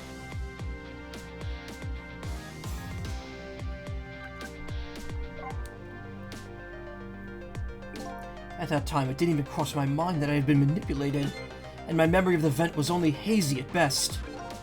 So the memory of being manipulated doesn't clearly remain, eh? Signing execution orders is part of a justice minister's job. At the time, I just thought my psyche was rebelling against the task. But the next day it dawned on me. I remember Inspector Cabanela's report on the existence of a manipulator. As Minister of Justice, I couldn't admit what had happened to me. I only signed the execution order because I was being controlled. If something like that got out, this nation's judicial system would crumble. Besides, I had no evidence to present that I had actually been controlled. So in the end, I couldn't admit to anybody what had happened. I suppose, but it sounds like a bit of an excuse. You should have at least told us, Mr. Minister. Yes, I know, I should have. I was running away from the problem.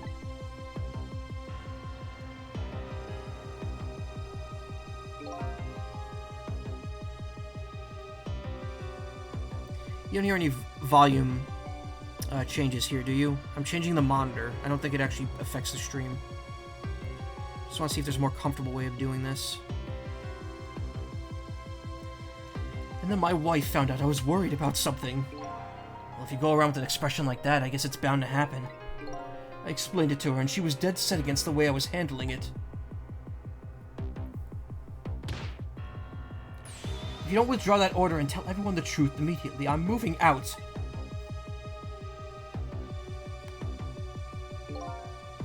And then, with the kidnapping tonight, with it thrust under my nose like that, I can no longer deny my mistake. The manipulator comes upon us from somewhere unseen. That's why I've been keeping my distance from everybody. So that's why you've been telling people to stay back. So there's somebody else besides me with the powers of the dead. I'm fine with that. After all, I already know about a certain desk lamp. What I'm not fine with is the fact that this person can control and manipulate living creatures. That's something I certainly cannot do. Apparently different ghosts get different ghost tricks.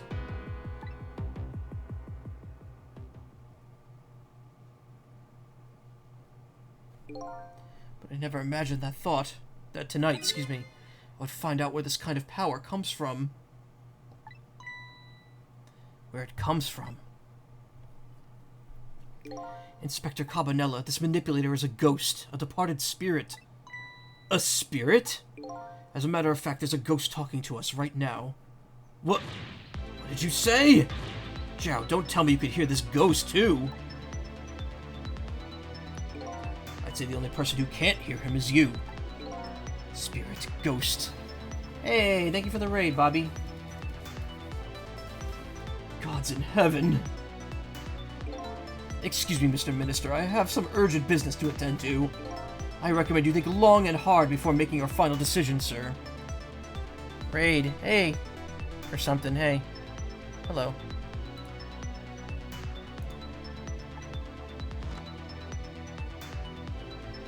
Inspector!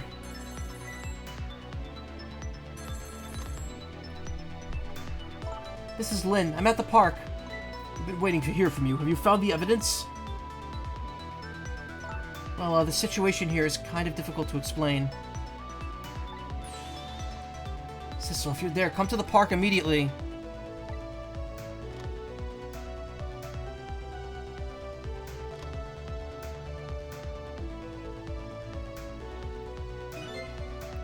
Okay. I have no idea what you're talking about, person in chat. Looks like your help is needed, Sissile. Yeah, I guess so, huh?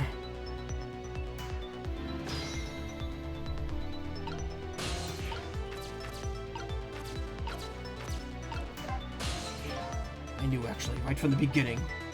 Knew what? That you saved my life the first time we met tonight. Oh, that. When I talked about that miserable, pathetic, short-sighted, disgraceful man, I knew I was talking about me. I hated who I had become. But you helped me appreciate the truth. Now I truly understand the wonderful support I've been getting from so many, including that of my loving family. I'm glad to hear that.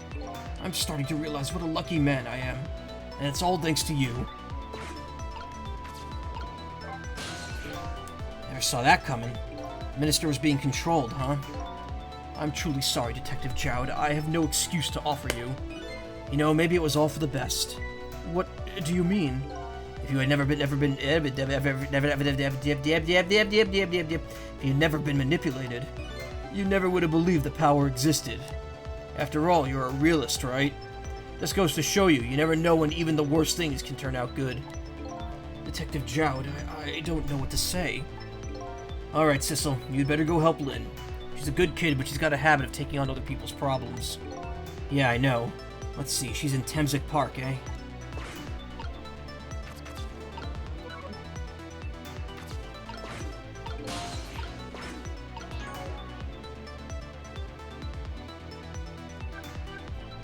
In order to stop Detective Zhao's execution, I got the Justice Minister on her side, but now it seems Lin needs my help. She went to Temzik Park to look for an important piece of evidence. Apparently, she believes her mother's death was caused by the contraption she created. She was kidnapped because she was mistaken for a Justice Minister's daughter. Lin's neighbor, her name is Emma, and protests for Justice Minister's husband's execution order. She moved out with her daughter. She's made up with her husband, is apparently doomed to dangle from the chandelier tonight. Daughter of the woman in purple, her name is Amelie. With peace restored to her family, and after finally being able to call her father, she's now sleeping soundly. Maybe she's worn out by the drama? Justice Minister who sits agonizing in a stately office. 1 month ago, he was physically manipulated into delivering the death row convict's execution order. Not wanting to get this out, he's been in a constant state of anguish. At a special investigation unit, his name's Cabanella. Getting ahead is the only thing he thinks about. He's investigating a big deal tonight. After finding out what the manipulator really is, he rushed off somewhere. Got me a time bomb playset already? Nice. The murder machine in the building's basement is almost identical to the contraption that killed Zhao's wife. Rock and roller who sang National Secrets during a broadcast thought to have been manipulated into committing his crime. Same with the guy who laid siege to the Metro Police Department.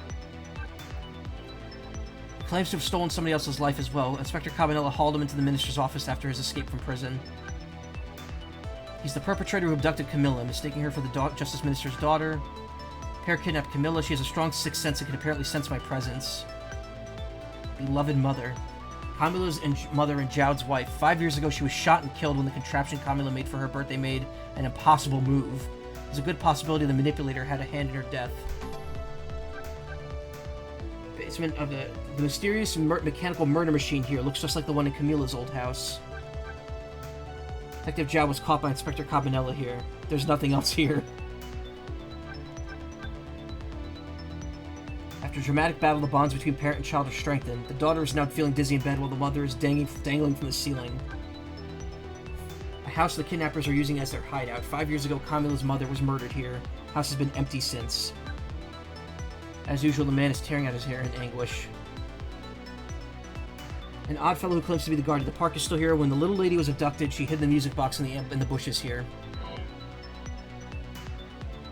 In the bushes. I wonder why the inspector in white went running off like that. But I'm more concerned about Lin. She looked really upset. Better go see her fast.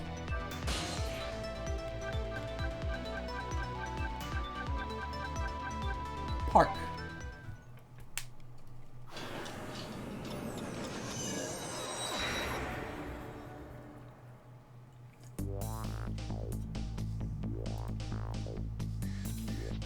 Lin calls and I oblige. I take off towards Temzik Park, a place where clearly something big is taking place.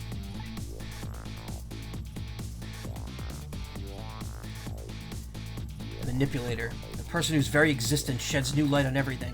Detective Zhao's crime, the execution orders, and even my own death. Could it be? Could Lin have been manipulated into shooting me?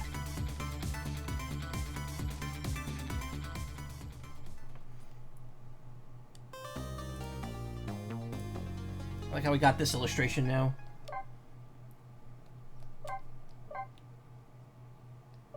Even though we weren't there at all.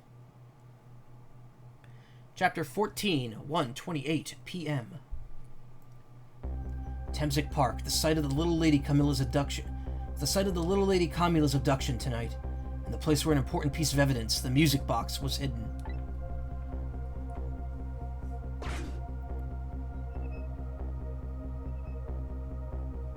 Wonder why our lady detective is looking so dejected. At least she isn't dead, but what did she find?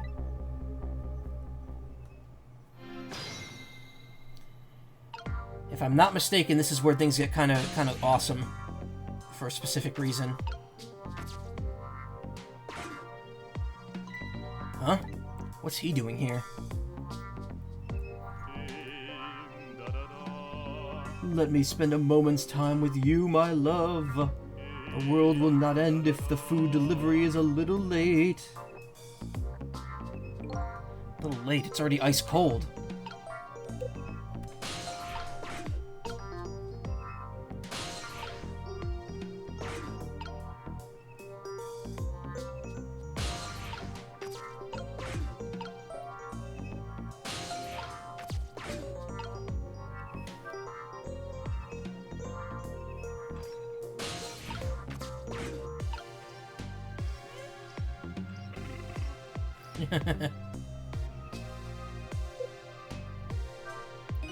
What just happened? I wasn't even pumping my feet.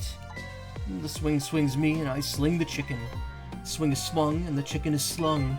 Everything always comes back to chicken in the end. I'm not even gonna try to figure that one out. Moving on.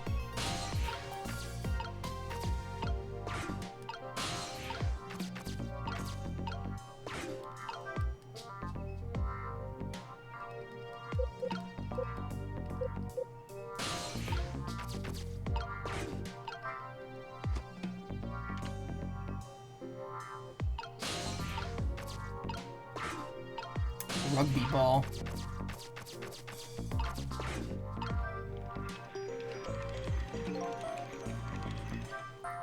Ooh, got this thing spinning pretty fast. Didn't even put much effort into it.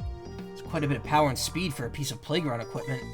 Just imagine all the poor kids who get sent flying all over the park.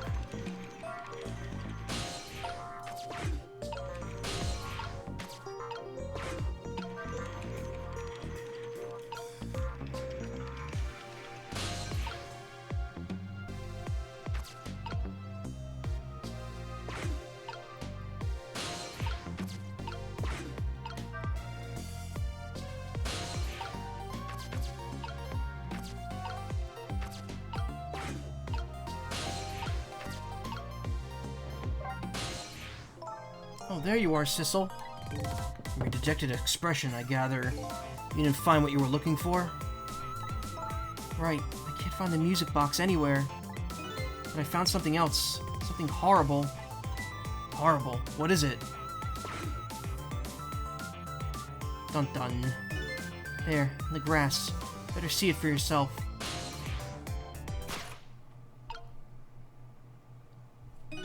Looks like a dead body. Nearly died when I saw it. I suppose now that we found it, we can't just leave it there, can we? Nope, suppose not.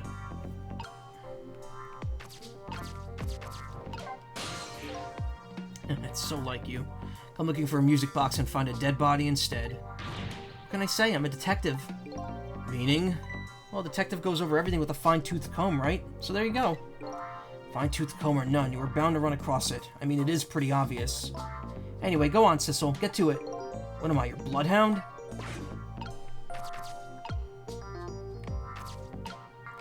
Mascot.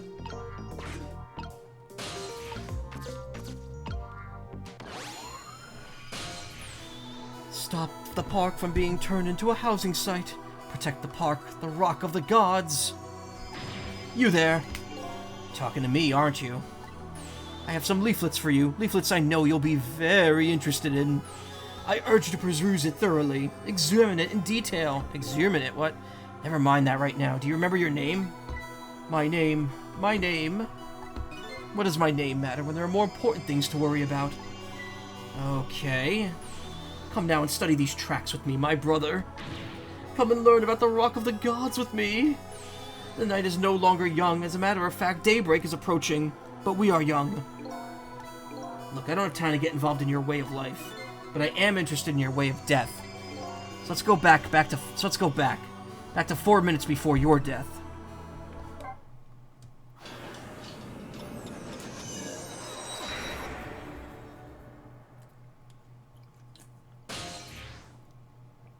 "8:25 p.m. Wait, 4 minutes? It's not 8:25. And so I made up my mind. I resolved to live here in this park and defend it. Okay, and what does this have to do with this Rock of the Gods you mentioned? You still don't appear to understand. It's written quite clearly in the 4th leaflet in great detail. Oh, he died at 8 o'clock. Okay. Never mind. I forgot. As long as it's done at any point in the first 24 hours of death, or whatever the rule is. So he died hours ago. We're just helping him now. It's It's written quite clearly in the 4th leaflet in great detail. Excuse me, but I have to use the restroom. That guy died too, remember? We saved him. Eek! I'm coming! Just hold on. I'll be right there. I've located the target, beauty. Girl of the right age, coming out of the right apartment building at the right time.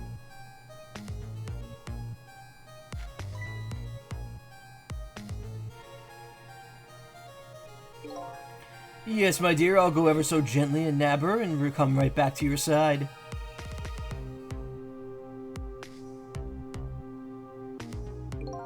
Good evening, young lady. Won't you come with me?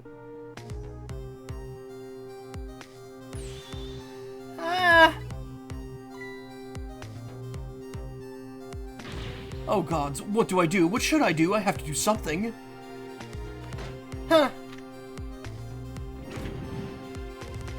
Watch this.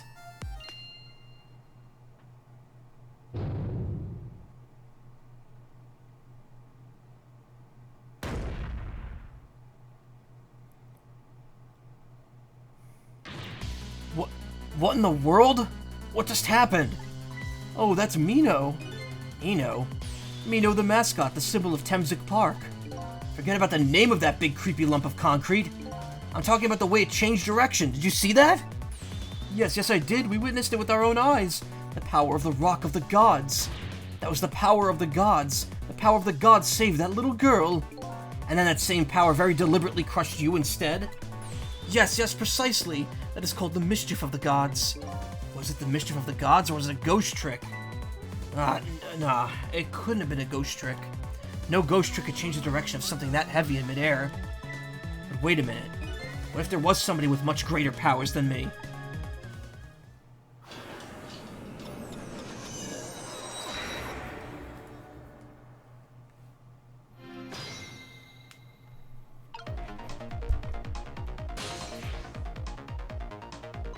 Look at that, there's another flame besides mine. Oh, so that's the flame of a god, is it? But hold on. Your spirit is a flame too, isn't it? Yes, so? Pardon me, but are you a god? I sincerely doubt it. At the last minute, that big lump of concrete made a huge swing to one side. That was probably the flames doing. Who could it be? I definitely believe it's either a god or somebody god-related. Maybe I better try talking to this person.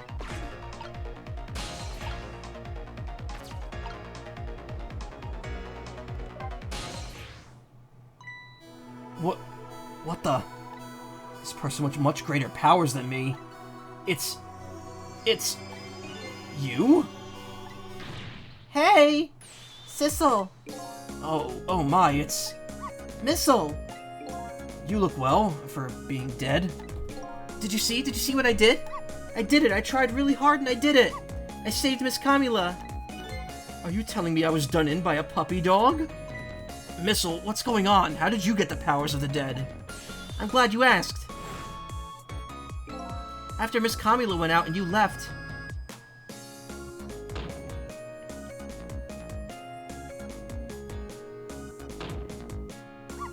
Yeah, God is dog spelled backwards. I worked like crazy to make my own path, and I did it!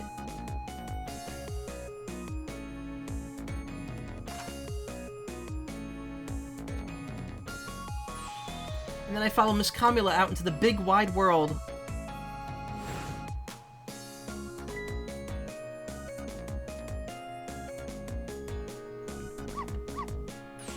And then here at this park, I found her at last. Yes, you guessed it. I barked. You bet I did. And I went running after her, too.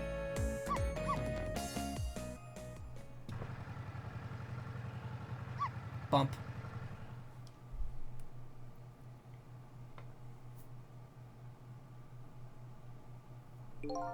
And then I guess I died. And then I was unconscious for a little while.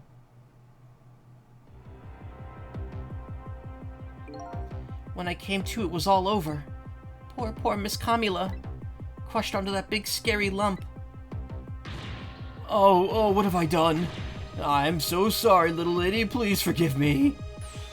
Miss Kamila! I had to rescue Miss Kamila. It was up to me. I cried out from the depths of my heart, and then... I can't tell you how surprised I was, but I bet you understand, right? Better than probably anybody else could. And I remembered what you did for me, how you saved me. So? You went back, right? Back to 4 minutes before the little lady's death? Wonder what that thing is that's glowing there next to the dog, though. You bet I did.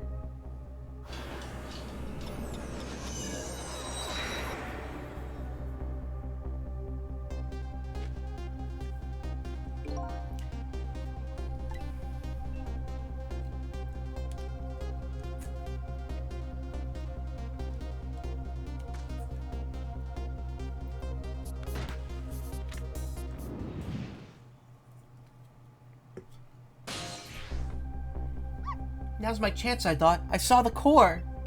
I don't know. Looks pretty far. I stretched my paw out towards the core. Oh, how I felt that moment. I'd love for you to be able to feel it too. Go ahead, Sissile. Give it a try for yourself. Yeah, his spirit could go way further than Sissile's. For some reason. I can't believe it. How could you connect over such a great distance? Hey, well, they don't call me Missile for nothing. So then you manipulated that Mino thing and threw it aside? Right on top of my head. Well, no, actually. Huh? I can't manipulate things like you can, Sissile. You can't? Then how did you... I didn't know what to do, and then I happened to see something out of the corner of my eye, and it had a core too. A single leaf hanging from the tree. I tried reaching out to the leaf. What in the world? I can't manipulate things, but apparently I could swap them, as long as the two things have the same shape, that is. Swap things that have the same shape? Go ahead and try it. Press swap. That's incredible. And so that's how you saved your mistress, isn't it? And that's how I became caught up in this, is it? I'm very sorry. My powers were too meager. Meager? Because you see, I saw one more. I happened to notice one more core. There was something with the exact same shape stuck in the branches of the tree. Hey, you're right. If Mino could be swapped again with that, the disaster wouldn't have to rain down on my head. But what is that thing? It's too big to be a leaf. Whatever it is, I much prefer it on my head than Mino. So why didn't you swap them, Missile? I couldn't. I could stretch out my paws a little further than you can, Sissile. But that was just too far for me. I couldn't reach.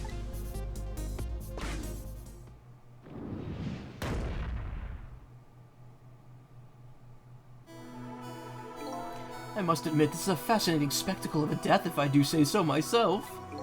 I kept retrying over and over, seeing if there was anything I could do. But there's something you could do now. But it's like we also have to accept that Missile's just dead now. Huh? If we work together, you and me. Sissile, you think so?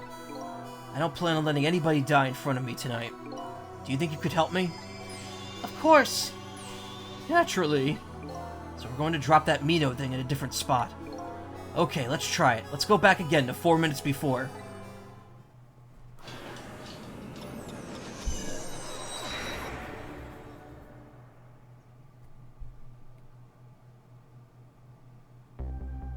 Alright, let's get started. 4 minutes from now, you'll swap Mino with that leaf. And then you have to swap the Mino with something else. Something with the same shape. Oh, I believe that's a rugby ball. Okay, rugby ball, huh? But with the rugby ball where it is now, Missile can't reach it. So that means I have to move it closer somehow. Looks like you and I will have to work together on that one, Missile. Okay, I'm ready. Whenever you want me to use my swap trick, just press ZR. That way you'll be able to control me. And then if you press ZR again... control will come back to me. Okay, let's try it. So yeah, now we get some interesting wrinkles to the gameplay. This game, like, keeps it so fresh. I love it. It just, like, introduces these new, like, gameplay things every, like, so often, just to make it a little more interesting. This is arguably the biggest addition now, while we're in the second half of the game. Alright, just, a lot of talking, so I'm taking a second here. I think it's safe to say this is probably going to be the last chapter I do. I'm not sure, though. Together we could stop Mino from hurting anybody.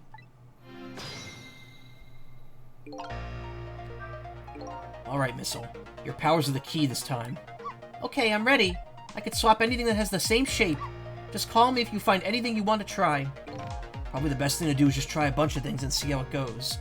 And if I see something we could swap, I should use ZR.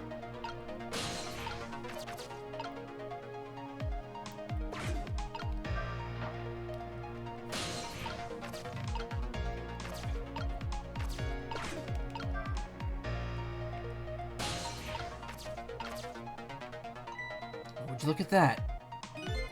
Sure are a whole lot of round things around here. Oh boy!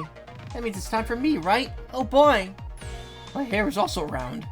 Let's see, to use Missile's powers, I just tap ZR. I'll try it and see what happens.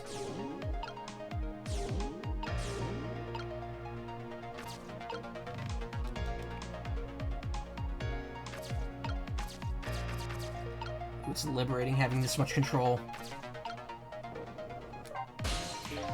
Sorry about all this trouble, Sissile. Only my paw could reach a little further. Would have swapped that big lump one more time. Swapped it with that rugby ball in the tree nearby. That's all right. That's what we're going to do now, together. I'm going to give it my best. First thing to do is find a path to that rugby ball.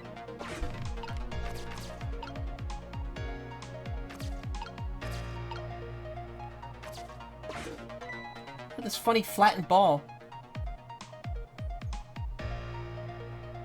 It's the same shape as that horrible Mino, but it's too far to swap from here. Even this ball is starting to look horrible to me. We have to find a way to get this ball closer to that Mino thing. Knock it down from the tree, I say. Must be something we could do.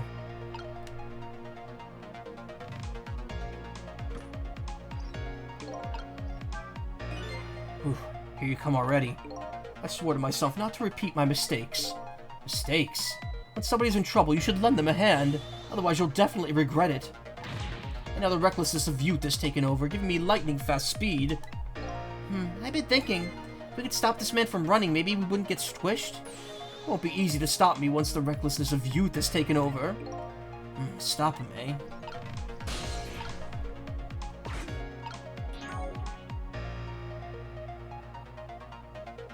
Alright, that just brings that up.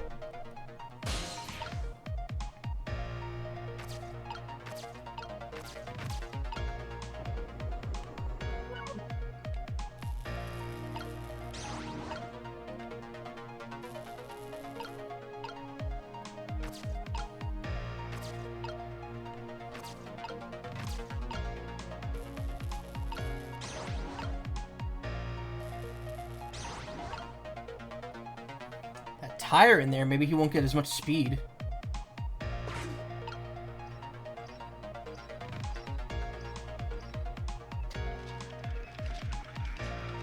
No.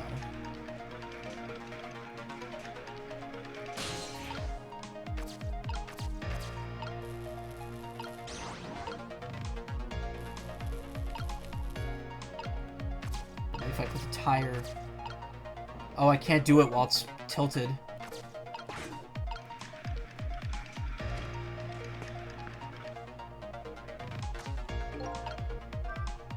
What do you think of my lightning-fast pace? Wish you would knock it off, that's what I think. We don't have time to prepare. I think we have to find a way to stop him from running. As far as I can see, the only way to do that is to use the playground equipment. What? You know, the seesaw, the swing, those things. Precisely. Except there's one more piece of equipment to be exact. Stop him with the piece of equipment, eh? Maybe I should rethink things here.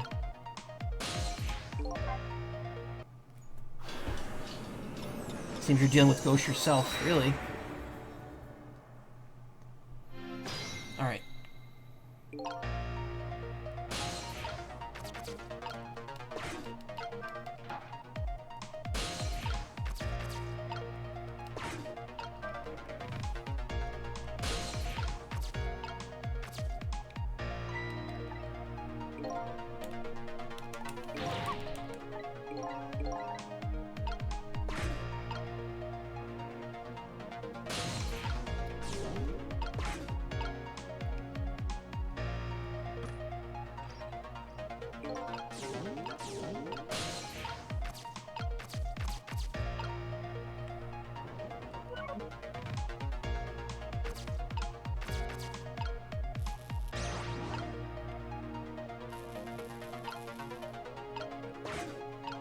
let's see if that's good enough.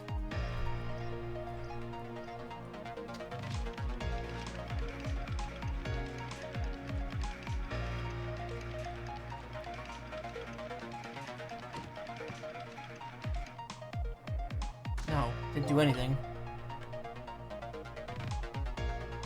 Okay, well the basketball didn't do anything, and the tire didn't do anything, so I guess maybe the baseball.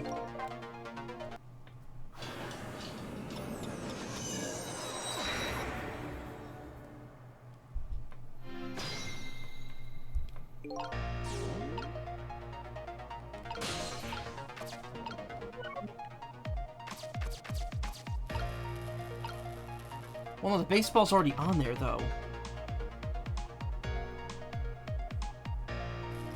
If I put the baseball in there, something will happen.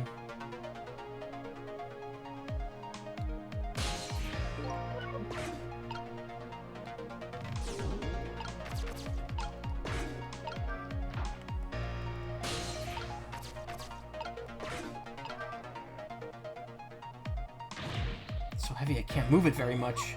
Maybe because of the swap I made? Guess a little ball is about all the weight I can handle.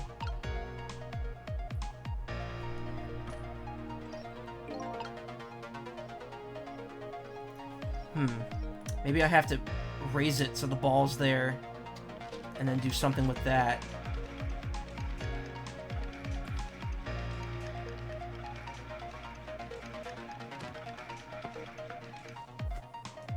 Alright, yeah, I think that's probably what I have to do.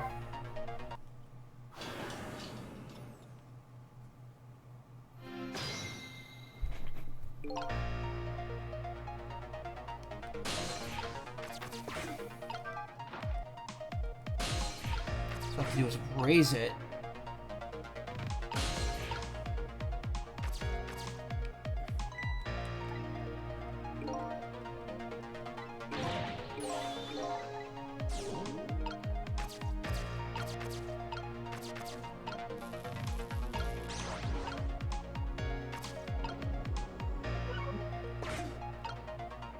Maybe it'll stay like that? No, it won't.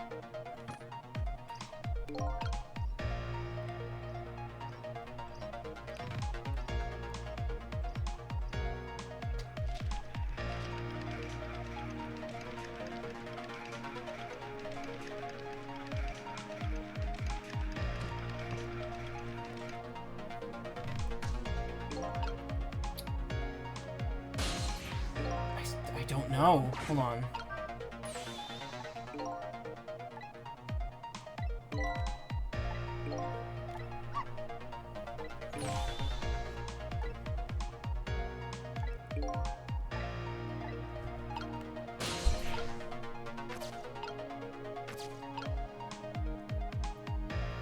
No one can reach the swing, so there's nothing we can do there.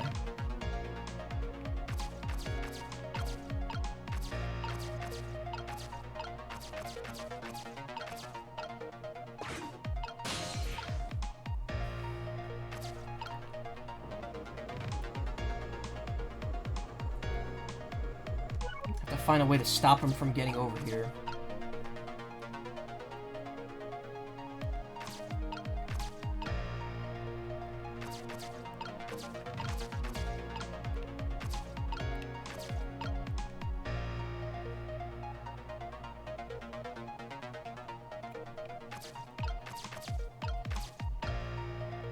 Do anything about any of that.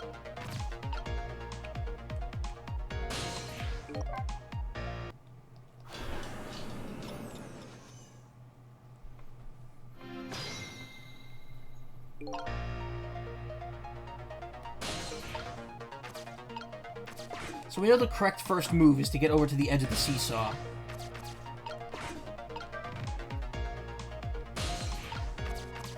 Because that makes us cutscene play.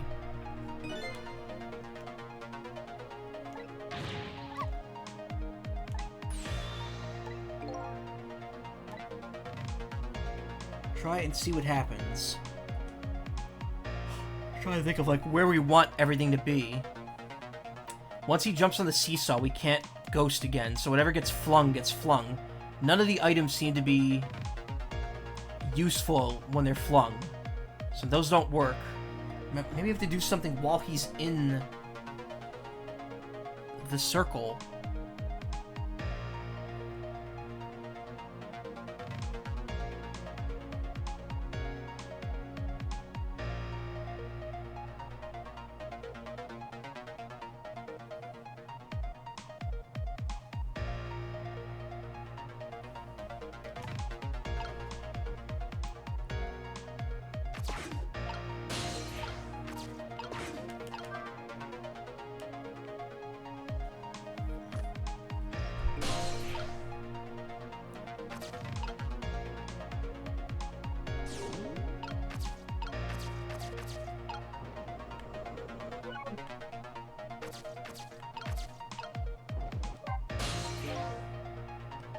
No, that's not what I... Oh, it's because I'm in the basketball. Okay. Or I'm in the baseball, rather. Literal inside baseball.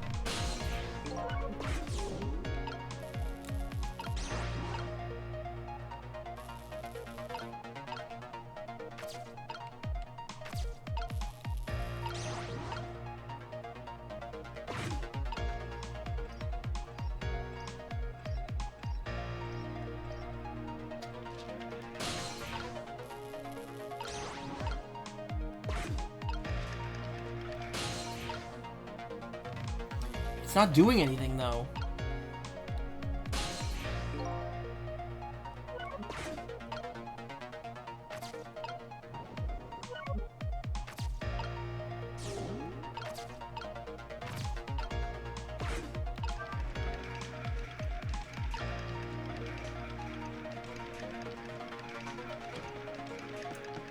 Oh. Huh. So maybe it was the baseball, but why? Okay. I'm really confused.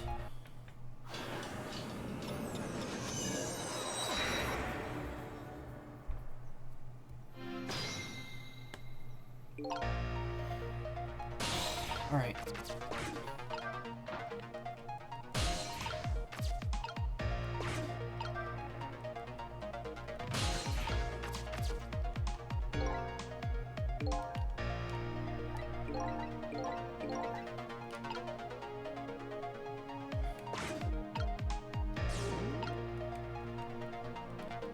Okay, I don't have to watch this dude enter every time. Come on.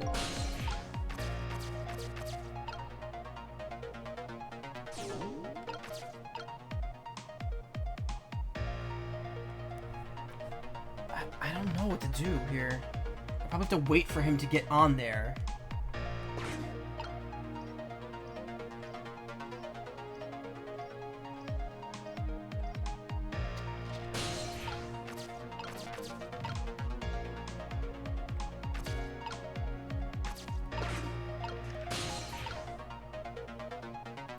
I thought there was a way for me to get up there.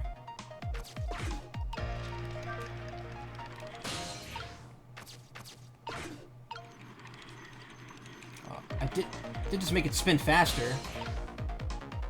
I wonder if that has any... Like, what does that do, though?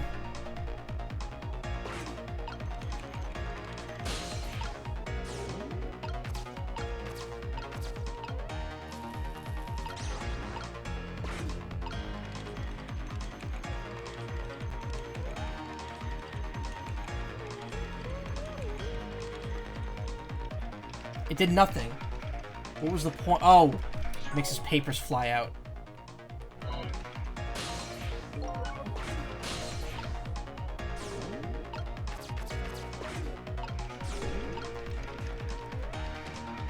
Shit. Alright, try it again. I don't know what the point of, like, switching any of the balls do, though. It doesn't seem to have any reason. Because it sounds like the basketball or the baseball is what we need. And it's already there. So I feel like it's, like, kind of throwing me off for no reason.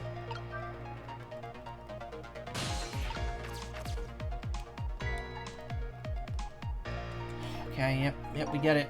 Balls. The balls.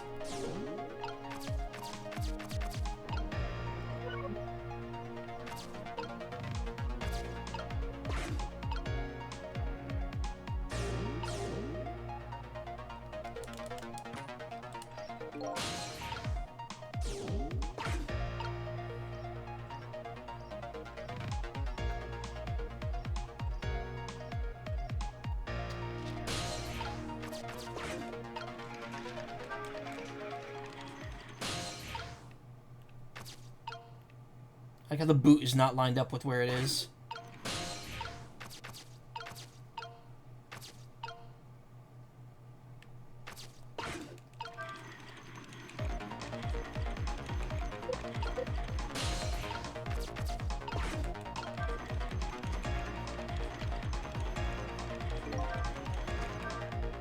Well, that was so close. If we hit the ball, could have knocked it down. Is that all this umbrella can be used for? Knocking the rugby ball down. Don't forget about my powers. And don't forget about my recklessness of youth.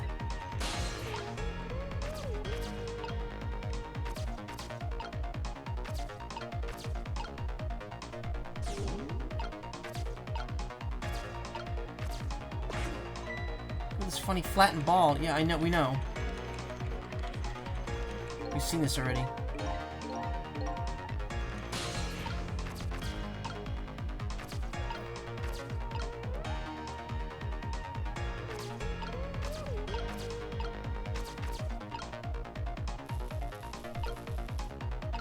Okay, so we knocked that down. Oh, maybe now that the tire, maybe now that's lower, swap it with the tire.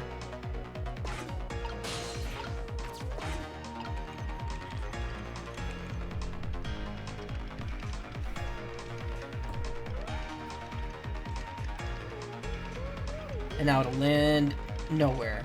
Fuck, really? Alright, let's do it again. Again. A little too much trial and error on this one.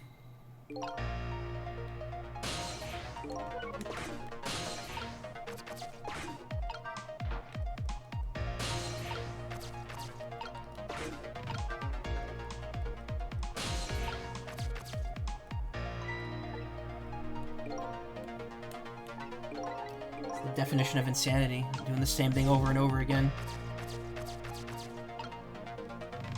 Everyone's like, oh, it's not the definition of insanity. It's like, come on, shut up, it's a phrase.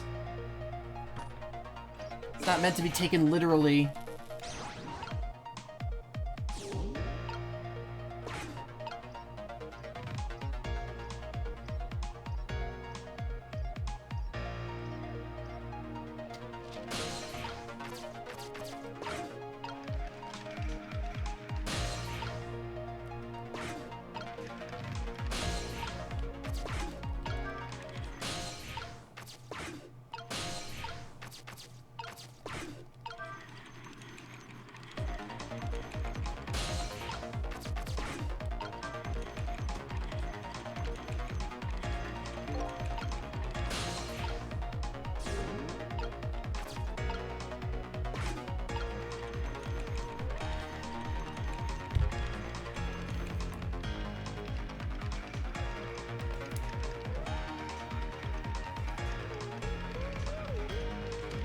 Wait, what? Oh, it wasn't open!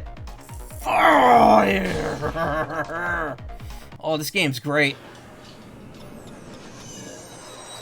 I fucking love this game. It's so good.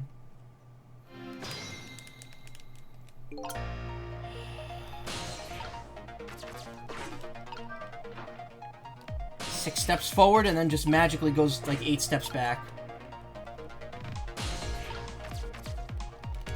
Okay, I gotta listen to this again. How did I make such a dumbass fucking mistake?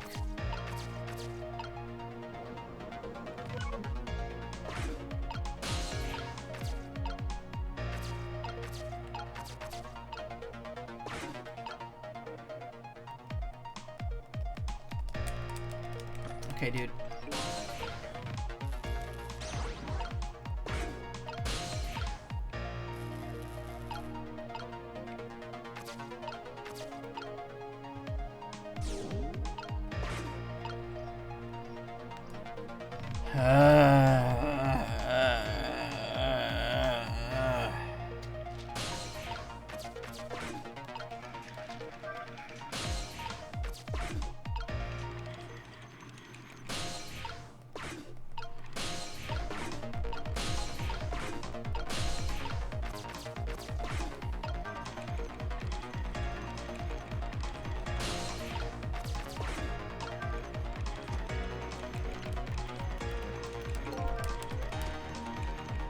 There. Basketball, umbrella open.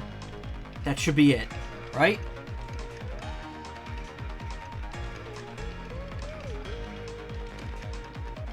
There we go.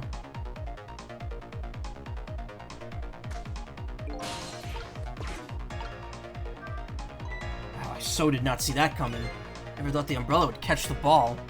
Did you see that? The tree branch, it shook a little. I think I saw it shake too. If only it shook a little more, it would knock that terrible rugby ball down from this terrible tree. Maybe it just needs a little more weight. I'm sure we could do this. We just have to put our heads together. Everything looks so good so far. We just need so much. We just need so much more. God, it's so bad. We're doing so terrible. Everything looks good so far. We just need one more step.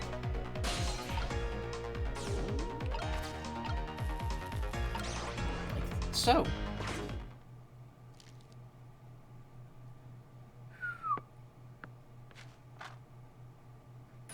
There, we move the ball.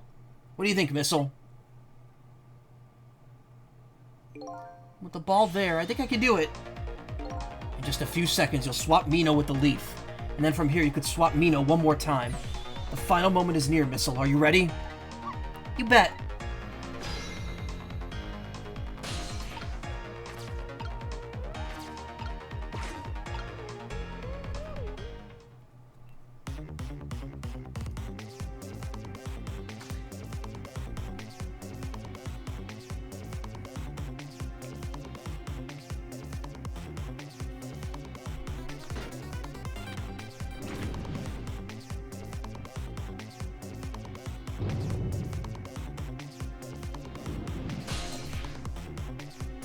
Okay, watch me, Sissile. Here I go. Finishing touches. You can do it, Missile. Swap Mino with that ball.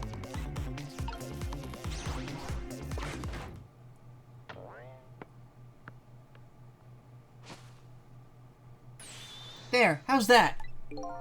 My head has been spared. Truly, that was a try worthy of the gods. And I got bonked by the ball. Now, wouldn't that statue just fall over and hit him? Like, crush him? And now Mino is right back where he belongs. We did it again, didn't we? Didn't we?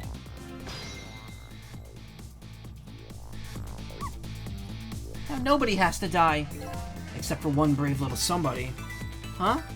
I'm talking about you, Missile. Oh, me?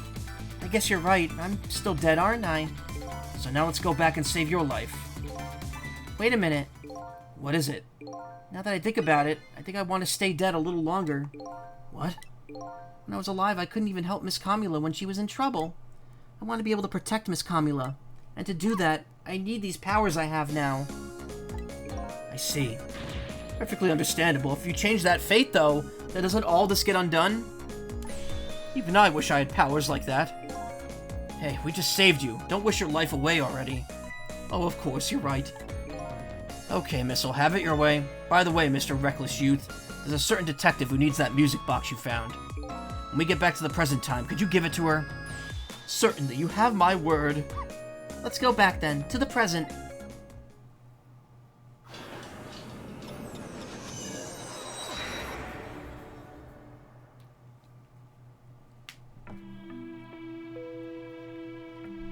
And so Camula ended up in the hands of the kidnappers. We weren't able to change that part. Lynn listened to my story without saying anything. I'm sorry. I wish there was something else I could have done. No, you did the best you could. I'm sure she's alright. After all, she has me.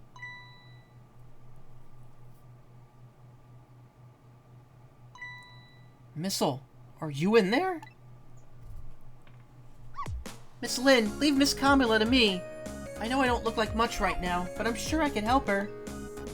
Missile. Eek! Miss Lynn! And there he goes.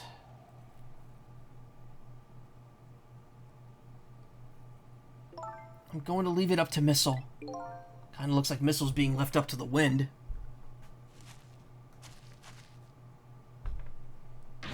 Oh!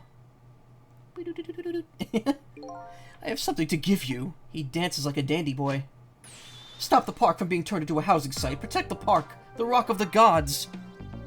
What happens if the leaf gets crushed? Well, I'm sure the core still exists in, like, a molecule of it. As long as the molecule exists, which can't be destroyed, then I'm sure the core still exists. Aren't you forgetting your promise? Oh, pardon me, pardon me. My apologies, this is for you. Oh. Just shove that right in her pocket somehow. You kept the music box safe, didn't you? Thank you. Not at all. I was only doing what the Rock of the Gods would have wanted. What's the matter? Cat got your tongue? He's mesmerized by my beauty. Whoa. Could have worded that a little bit better. I could have voiced that a little bit better. Hey, the cat's not allowed to get your tongue.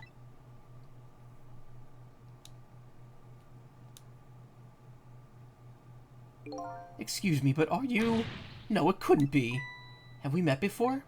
Aren't you that little girl from that time? I'll never forget it. It was 10 years ago in this park. 10 years ago? Are you talking about...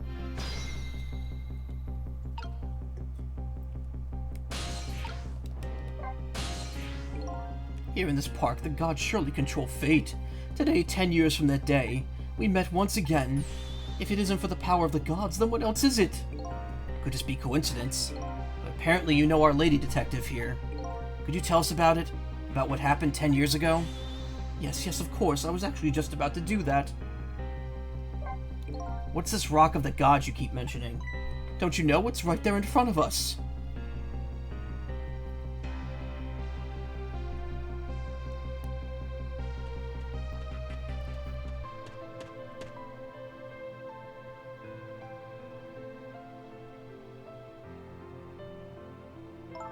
Missile. Wait a minute. You say gods, but do you mean dogs? Of course not. Don't be silly. This is no time for ridiculous word games. You are standing just above the Rock of the Gods now. Take a good look at that monument. Monument? Rock of the Gods, Temsic Park. The Rock of the Gods. There it is. The rock is buried in the ground right there. It's been there for these 10 years. Ever since the day it flew down from the heavens and showed us a miracle. A miracle.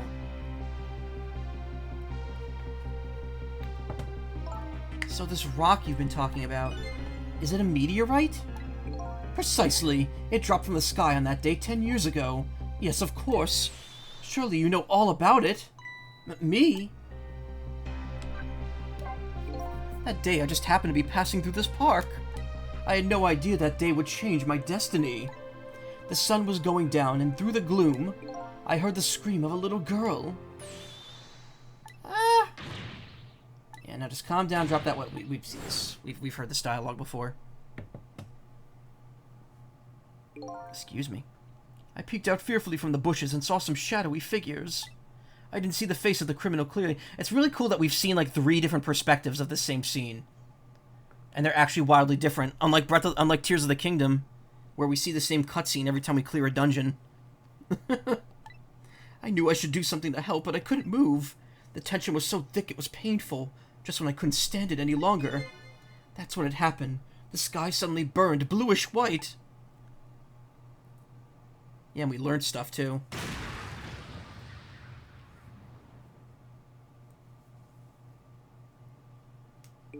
When it crashed into the ground, the meteorite gave off a shower of beautiful fragments. And then I saw it. One of those beautiful fragments pierced into the criminal's back.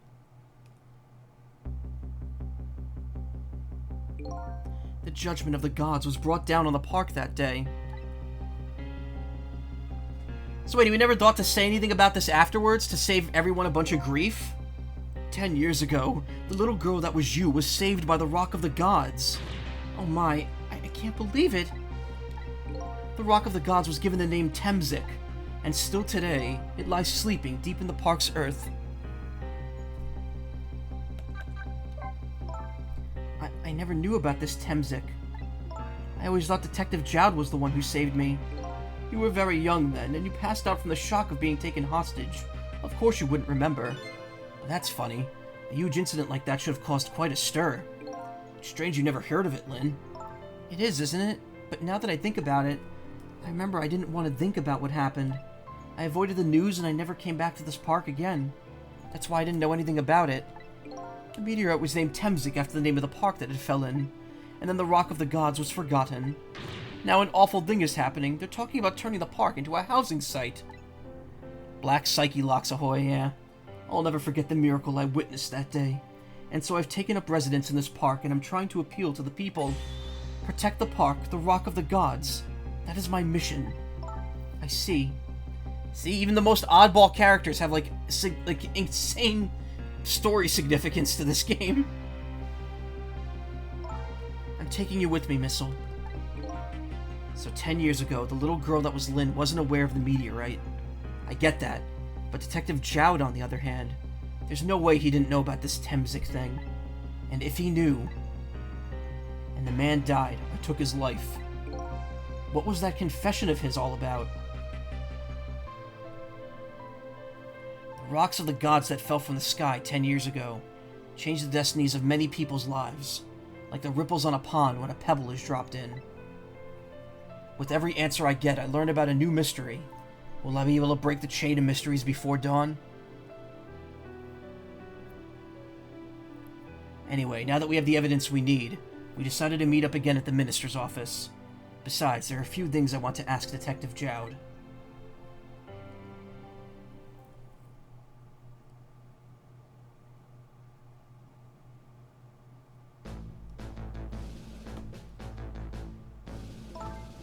Dude can just palm that fucking thing. We found the music box, Detective Jowd. Good job, Lynn. I knew you would. Once everything had been resolved, I had wanted you to give this to him. Him? I mean Inspector Cabanela, right? I don't suppose he'll ever forgive me. Detective Jowd. Now then, let's get this thing open. There's a certain knack to doing it, you know? See? Calls that a knack? It's more like brute strength to me.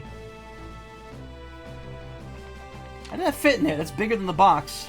Here you are. Wow, looking straight into the barrel. That's smart.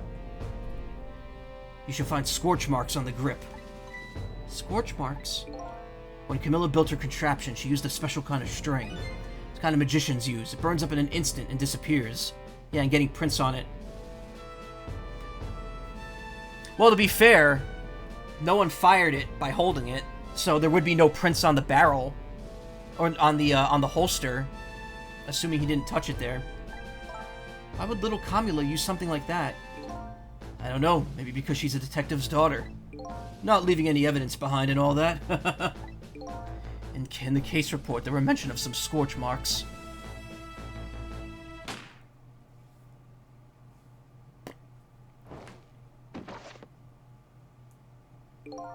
When it happened, Camilla was watching from her hiding place. She saw the flame run to the gun, something she naturally didn't include in her design.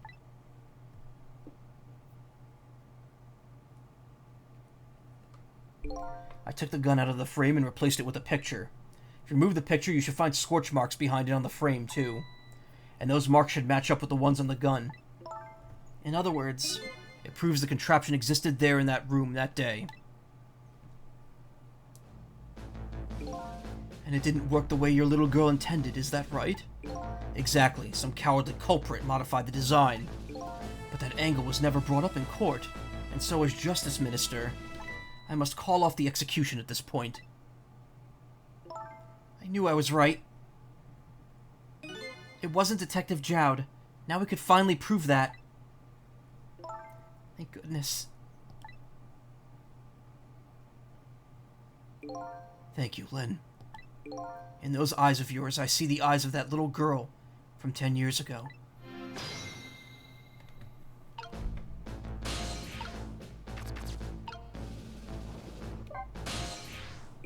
Sissile, if you hadn't come to my cell tonight, I'd be gone by now without ever having known any of this. This is what I deserve. That's what I told myself these past 5 years. But things are different now. Thanks to you, my eyes have finally been opened. tonight. I've come into contact with a lot of people's lives and gotten involved in their fates. And the only reason I was doing it was to regain my own lost memory. But things are different now. We're connected to each other somehow. I just know it. And that's why I need to ask you a few more questions, in order to find the truth about us. Fair enough. Fire away. Sissile told me all about it, Detective Jowd. About the manipulator. Yes, and it looks like this manipulator really did a number on the minister, too. Oh! Please don't pick on the minister. If he dies again, I'm the one who has to save him. Ooh. Sissile, do you think that's what happened to me, too? What are you talking about, Lynn? Don't tell me. You were manipulated, too?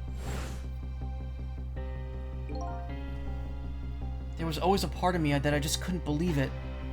The image of the one who shot me. No. There's always a part of me that couldn't believe it. The image of who shot me. But now I see the possibility of a new explanation. But who is it, and why did they do it?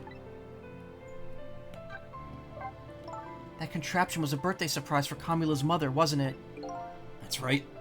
Something's been bothering me about it. I feel like I know that device from somewhere. No surprise there. You lost your life once tonight because of that machine. Right? I knew it! See, Detective Jowd? No, I'm afraid I don't see. I told Detective Jowd about it. I told him about seeing the same exact contraption tonight in a completely different place.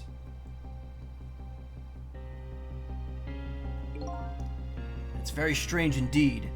Junkyard on the edge of town? Never even heard the place. And what's more, I've never told a single soul about that contraption. You haven't? That old pigeon guy. Who in the world is he? Detective Jowd, you must have heard this name before. Temzik. The meteorite that fell in the park 10 years ago. You were there. So you found out about that, did you? I hear that meteorite saved little Lynn's life. That's right. I couldn't do anything to help Lynn that day. But in that case, I don't get it. If it's true, doesn't it mean you didn't steal somebody's life away? What are you talking about? Detective Jowd, you told me that 10 years ago, the person who killed the perpetrator in the park was you. What? But it was the meteorite. I wasn't lying. I stole that man's life away, no question about it. It was entirely my fault. I was just about to shoot him. I would have shot him the next instant if the meteorite hadn't come. And at that point, I was already a murderer. That's not true. You were trying to save me. Lynn, I'm sorry, but I don't think that's really it. Huh? Truth about 10 years ago. On that day 10 years ago, a different incident happened in another place. Another place? Yes, in the police headquarters interrogation room. The worst sort of incident. A suspect who was being questioned escaped. Wow, I didn't know about that. I happened to be there in the detectives division, so I joined the case. Hector doesn't know the difference between intent and actually shooting. I think there's more to it here, I think. Fortunately, or I guess unfortunately, I was able to track him down alone in the park. Oh, alright. He thinks he's a murderer because he's the one who tracked him down to the park. Hold it right there. I fired a warning shot. I wanted to catch him bad. That warning shot made him panic. At that time, I was a young and green detective, brandishing my sense of justice like a sword. Don't you notice he's dressed exactly like Gumshoe from Ace Attorney? He's got the green coat and everything. Well, that's an accident. Well, he's blaming himself because he shot the warning shot that made him take the hostage. That then resulted in him dying because he got hit in the back. So he feels personally responsible for the meteorite hitting him. I was a young green detective. Okay. I made him panic and got you involved, Lynn. It was all my fault. Detective Jowd. All I could see was my target. I couldn't even see you. I'm so sorry, Lynn.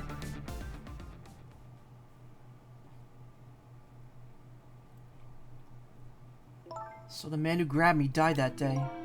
These last 10 years, I've never forgotten his face. And then a few years after that, when my wife Alma died in such a mysterious way, I thought it was fate, my punishment for what I'd done.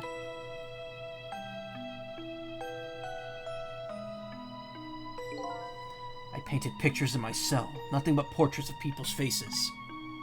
The faces of the many people I'd met in my life and didn't want to forget.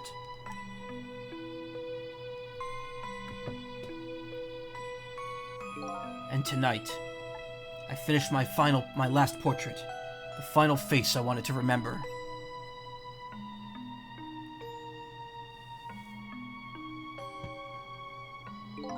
The final face. The face of the man in the park that day. Wait just 1 minute. That can't be. I saw that painting. I saw the face you painted tonight.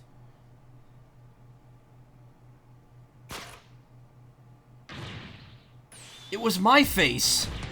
Are you telling me I was the man in the park that time? That's right.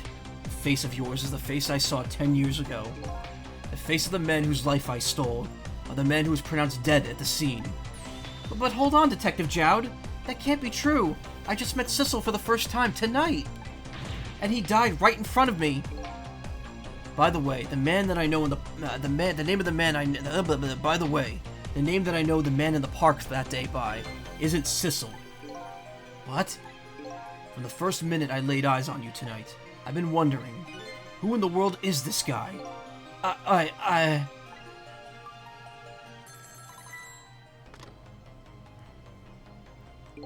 Mr. Minister? Inspector Cabanela, where are you? Just be quiet and listen. This is our demand. What? Demand? Our demand hasn't changed. The execution must be tonight. Once you've confirmed it's been carried out, we'll release the hostage. What are you talking about, Inspector Cabanela? And you know it isn't my daughter who was abducted. Does it really matter who the hostage is? A life is a life. Even if it's the daughter of a death row prisoner. Once the criminal gets the punishment he deserves, the hostage will go free. Carry out the execution immediately and await our call.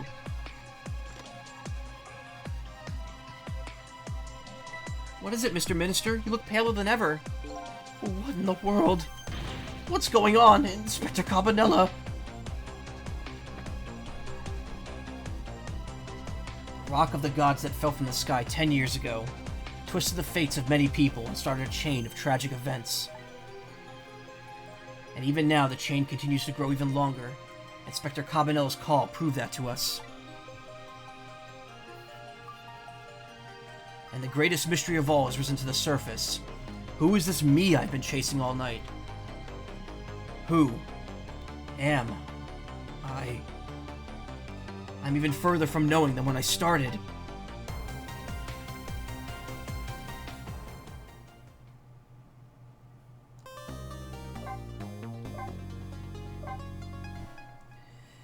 I really want to continue playing, but we gotta stop here. We are Sissile. Nah, you'll see. I mean, you've played it, haven't you? You know this. You know how it ends. Alright. Clear chapters. We're up to 13 now, right? No, sorry, we're up to 15. So we have 4 more chapters. I think if I start early enough, I'm gonna probably play it Sunday night, and I'm gonna start early enough to finish it. So we'll have one more Ghost Trick stream ahead of us. 444... Oh, I see. It's 444, objects. 444 tricks. Avert fate with any deaths after the final fate change. Take aim and nail it on the second try.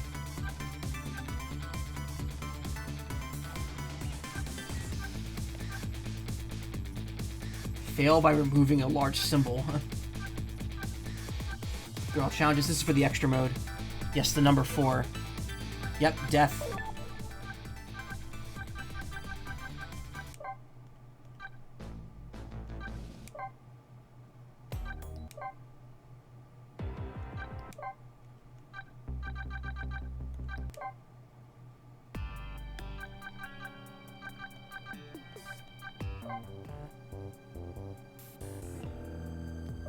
I will say, some of the songs sound better in the DS font. Some of them most of them sound better in the redone version. Okay, we've unlocked all those. All right. We go straight to play the Ghost Puzzle minigame. Solving puzzles unlocks special illustrations only seen here. It's a sliding puzzle. That'll be fun. Alright, cool. Well, we've made some decent progress here. I would have probably liked to get one more chapter done, but again, if I can start early enough on Sunday, we could probably knock this out in one more go. Surprised the title is not a Detective Spirit for a DS joke. Do you know why it's not?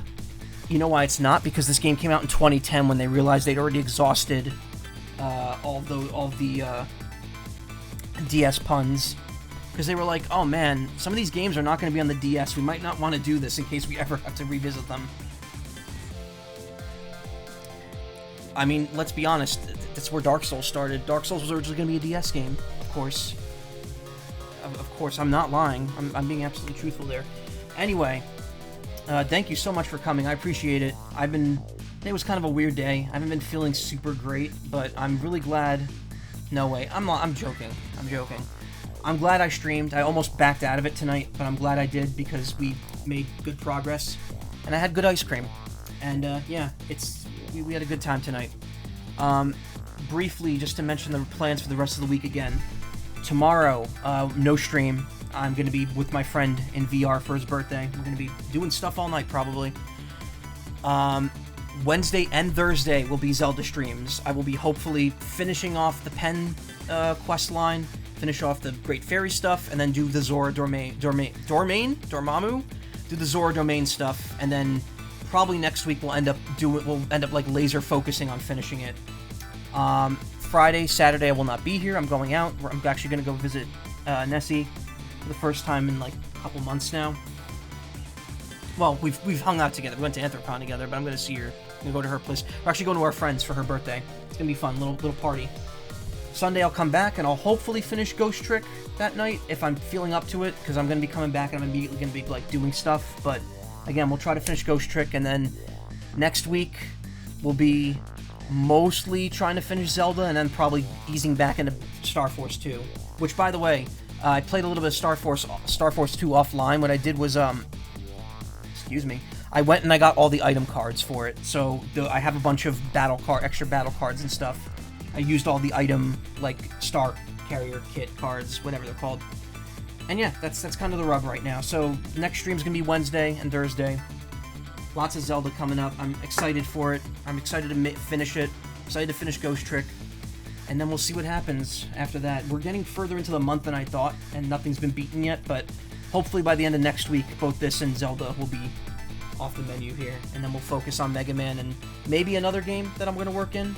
I'm going to see, because August and September right now are pretty dry, so we have a lot of time to get stuff done. Also, this week, Theater Rhythm DLC comes out, so the next stream will be when the next one comes out, as in 3 weeks from tomorrow. So that'll be the next Theater Rhythm stream. Then there'll be 2 more of those after that, before the end. My friend and I were actually thinking about like what the last 2 packs could be, since they're still listed as question marks. And it's pretty much a safe bet that one of them's going to be Bravely Default. I don't know why they didn't announce that when Bravely Music's been in the series before. Whatever. I'm going off on a tangent here. Thank you so much for coming, as always. If you want to watch more streams, check out twitch.tv/team/wildabandon. Plenty of people streaming there right now. Auto-hosting still exists, so someone's going to be hosted on my channel after I go offline. Probably going to be Bluebird Gaming. What does she call her channel now? Because she changed her name ever since she changed her identity. Bluebird Breeze. She's been streaming for like 4 days straight. I don't know how she does it, but she's been a dynamo. Anyway, actually, you know what? Maybe I'll just raid them. I got 4 people here. That'd be kind to me. They deserve it. They don't need my support, but I'll give it to them anyway, just because I'm always auto-hosting them. Let me just copy that channel, Bluebird Breeze. So stick around, say hi to them, be nice. And yeah, have a great night. I'll see you guys Wednesday. Take care.